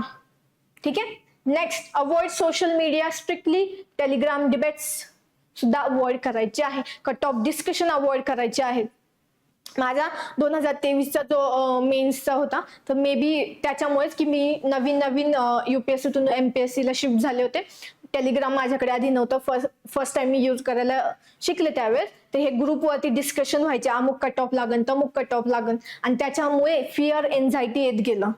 इव्हन मला माहिती होतं प्रिलिम्स माझी क्लिअर होणार आहे, तरीही कट ऑफ इतका जाईल तितका जाईल. फिअरने 15 दिवस एक्झामच्या नंतरचे त्याच्यातच जातात आपले, आणि ते पीकचे असतात. जो त्या ह्याच्यात पीक होतो ना, तो पुढे राहतो नेहमी प्रत्येकाचा, आणि आपले दिवस ह्याच्यामुळे वाया जातात. सो टेलिग्रामवरती काही येतं, बंद ठेवा. रात्री मी दिवसभर टेलिग्राम चेक करायची नाही, रात्री फक्त चेक करायचे 5 मिनिटं, काय आहे का इम्पॉर्टंट, ठेवून द्यायचे. आंदोलनं होतात वगैरे होतात, ठीक आहे, चांगल्यासाठी होतात, पण आपल्यासाठी काय महत्वाचं आहे ते लक्ष द्यायचं. ठीक आहे, सो टेलिग्रामचे डिबेट स्ट्रिक्टली अवॉइड करायचे. फिअर वाढतं याने, फक्त प्रेशर येतो आपल्यावरती. ठीक आहे, लांब राहा. जेवढा स्वतःच्या ह्याच्यावरती विश्वास ठेवा. एवढा कट ऑफ, एवढे मार्क्स येत आहेत, ठीक आहे, आयोगाकडून कट ऑफ आल्यावरती बघता येईल, रिझल्ट येणारच आहे, त्यावेळेस समजेल. परंतु त्या वेळेत मी मेन्सला आहे हे कन्सिडर करूनच अभ्यास करायचा आहे. ठीक आहे, next, avoid over thinking. Don't think about past and don't care about future. Presence मध्ये राहा, प्रेझेंट मध्ये. ठीक आहे, ओव्हर थिंक करायचं नाही. ज्यावेळेस काही थॉट्स येतील, लांब ठेवायचे आहेत. आपल्यासाठी हे हार्मफुल आहेत. ठीक आहे, फिअर एन्झायटी आपल्यासाठी चांगली नाही, ते ती लांब ठेवायची. ओव्हर थिंकिंग स्टॉप करण्यासाठी तुम्ही शेअर करा गोष्टी किंवा लिहित जा काय थॉट येतोय. ठीक आहे, सो हे अवॉइड करायचंय. रिझल्ट काय येईल याच्याबद्दल काळजी करायची नाही. मागचा अटेम्प्ट माझा वाया गेला त्याच्याबद्दल विचार करायचा नाही. प्रेझेंट मध्ये काय करू शकतो त्याच गोष्टीवरती लक्ष द्यायचं आहे. ठीक आहे, next, avoid changing study material books 1 week before exam. हे सांगितलं तुम्हाला. बुक लिस्ट बनवायची आणि त्याला स्टिक राहायचं आहे. Avoid following topper strategy blindly. स्वतःची स्ट्रॅटेजी बनवायची. आपण सगळे वेगळे आहोत, वेगळी स्ट्रॅटेजी असणार आहे. Avoid discussing problems with the people who are in the same situation. सांगितलं, एक्सपर्ट हेल्पच घ्यायची आहे.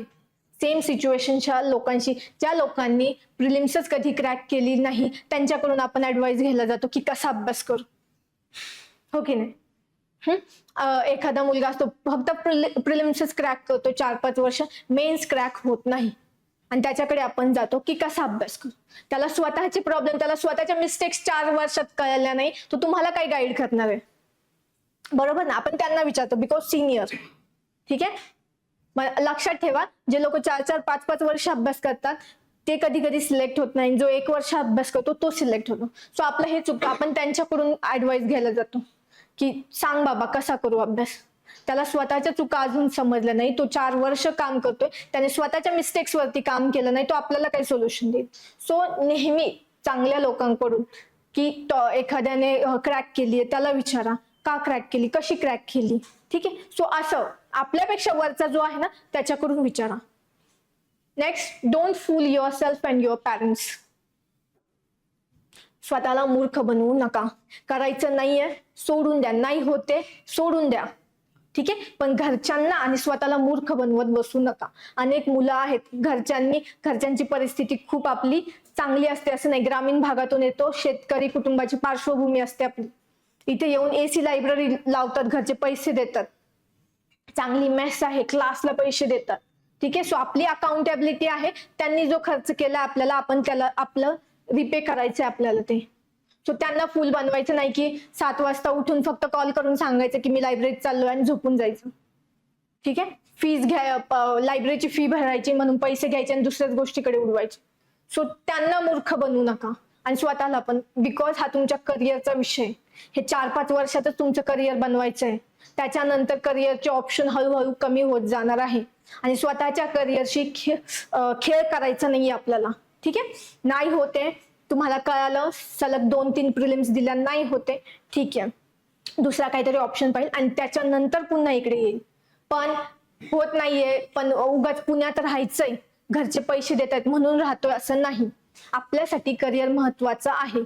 आपलं करिअर आपण डिसाईड करायचंय. त्यामुळे स्वतःला मूर्ख बनवायचं नाही. इथून जर बाहेर पडला 4-5 वर्षानंतर तुमची काही व्हॅल्यू नसणार आहे मार्केटमध्ये. ठीक आहे. सो फुल बनवायचं नाही तुम्हाला आणि ऍटलिस्ट तुमच्या पॅरेंट्सला.